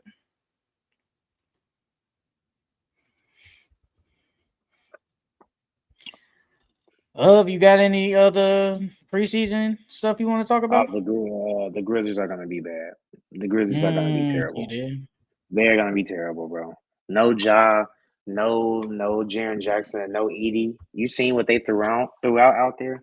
That team looks like they look like less than a 15 game team. That's actually kind of sad. That's actually kind of sad. Because the Pistons, they played the Pistons. We ain't talking about Zion, bro. Oh yeah, Zion. Zion looked good out there, bro. He was rebounding. He did a little bit of everything. I think that the brought the ball up the court. Yeah, the ball is gonna be in his hands a lot. But yeah, Zion looked really good out there, bro. I think, like you said, this is the healthy year. I think Zion is gonna make people remember why he was number one overall pick, why he was one of the most talked about prospects coming out. Zion looked real good, bro. I just Zion want did him to look stay good. healthy. I liked him going coast to coast too. It's like, bro, when you do that, bro, there ain't nothing you can't stop that. You can't stop him when he going for it. And then he moves so fast, bro. Like, dude, freaking nature. Just gotta Yeah. stay healthy. Like Zion look good, and I know it's against Australia team, but man, we know what Zion is, bro. Zion is so good. Like he's really, really good. I honestly don't got no more preseason takeaways, but I do want to speak on this. This ain't really like a long topic because we're 2:30 mark. So there's a report that's saying NBA teams have been monitoring Jared Allen. Elsewhere, teams are monitoring how Cleveland starts the season. The Evan Mobley-Jared Allen tandem has been a smashing success and has done a lot to protect the Cavs' smallish backcourt. Still, most believe Mobley's long-term future is at center, and Allen, a durable rim protector who shot a league-high 70% last season, could be available for the right mix of rotation players. You think they need to get rid of Jared Allen? Did you see No, that Jeff Teague said they should trade Darius Garland? You saw Jeff Teague I say was gonna that? say, man, I saw that Darius Garland one. I saw that They too. were talking about trading to the Kings. Yeah, I saw that. But nah, That's what the I Kings would keep need, low Jared Allen. key. That's what they need, low key. I would low key keep Jared Allen, and I would flip Garland. I would put Donovan at point, or you can How start you like Garland? Lonzo. How you like Garland? I do like Garland. But that backcourt is too small. I heard You about can either Garland to the Kings. Did anybody bring up like a trade or something? Did you see some? Or you I just just seen they said Malik Monk was supposed to be thrown in there. But oh, other than okay. that, no, I ain't really seen nothing. Yeah, so you think it's But time yeah, I for would trade Garland Garland. to get out of there? Yeah, I think it's Time. time for Garland to get out of there. Garland on the Kings with a Zach LaVine, Sabonis. You Him know, and Sabonis, Zach I don't LaVine. mind it. I kind of like it. Now that I'm thinking about it, I would have to think about it more, but rip, it don't sound that bad. I ain't gonna cap. Would you want DeMar? Ooh, to get another score. I'll try Because to then it'd finesse be my way to get a Zach Donovan. Levine. I'll try to finesse my I way don't to think get a they'll Zach give up Levine. Zach. I wouldn't give it I don't up think they either. give up Zach. But Yeah, it'd be I would put probably DeMar because DeMar wants to win. DeMar wants to win. It'd be Donovan, DeMar, DeAndre, Mobley, and Jared Allen. That's not bad. Yeah, because Mitchell at the point, I think it's about that time. Yeah, it's about that time, bro. It's about that time. I like it. I ain't mad at it. Garland the Kings. I mean, you ain't gonna win no championship, but hey, look. Look, man, you get to play with some other good players. Y'all gonna be bottom west, but hey, that ain't no problem. And the last thing, but no, with Jared Allen though, I think I've been saying I think Mobley at center is amazing. I think for the right players though, I think you need to consider trading that dude though. I do believe you need to trade him because bro, Jared Allen don't get hurt. He puts up really good numbers. Why not trade him? Like, and then he just clogged the line. He just clogged the paint. Mobley, he can spread the floor. I probably would do it for the right piece of players. I'll do it. Now, the last thing, then we'll go. ESPN, they only showed their Western Conference standings prediction. They got OKC at 1, Warriors at 2, Nuggets at 3, Clippers at 4, Rockets at 5, Lakers at 6, Grizzlies at 7, Timberwolves at 8, Mavericks at 9, and the Kings at 10. And that's their rankings. Standings. Western Conference standings. They got Warriors at 2. They got Warriors at 2, and then it was another one that showed like how many wins they would get. I saw the Thunder at 59, and they had Warriors at 52.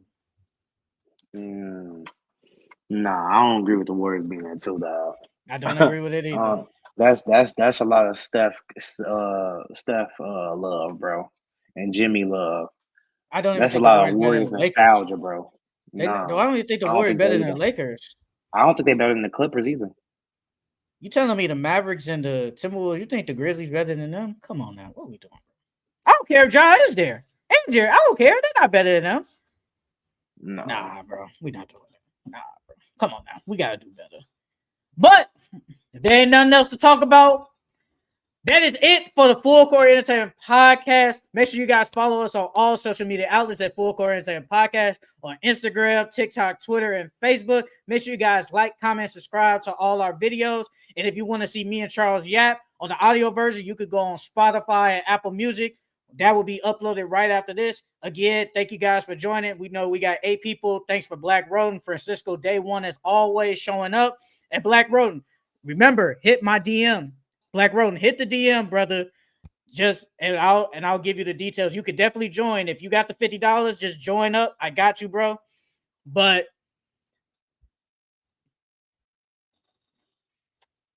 you could have left, honestly. We damn near did. I don't know why you come back. Bro, I don't know what the hell happened.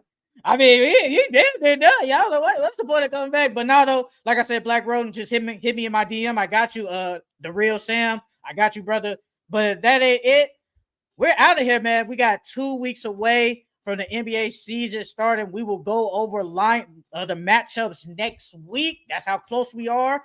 And our MVP and defensive player projections will come out. We got a lot of things for next week. We will see y'all later. Shout out to the 9 people that's in the chat. We will see y'all next week as per usual. See y'all later.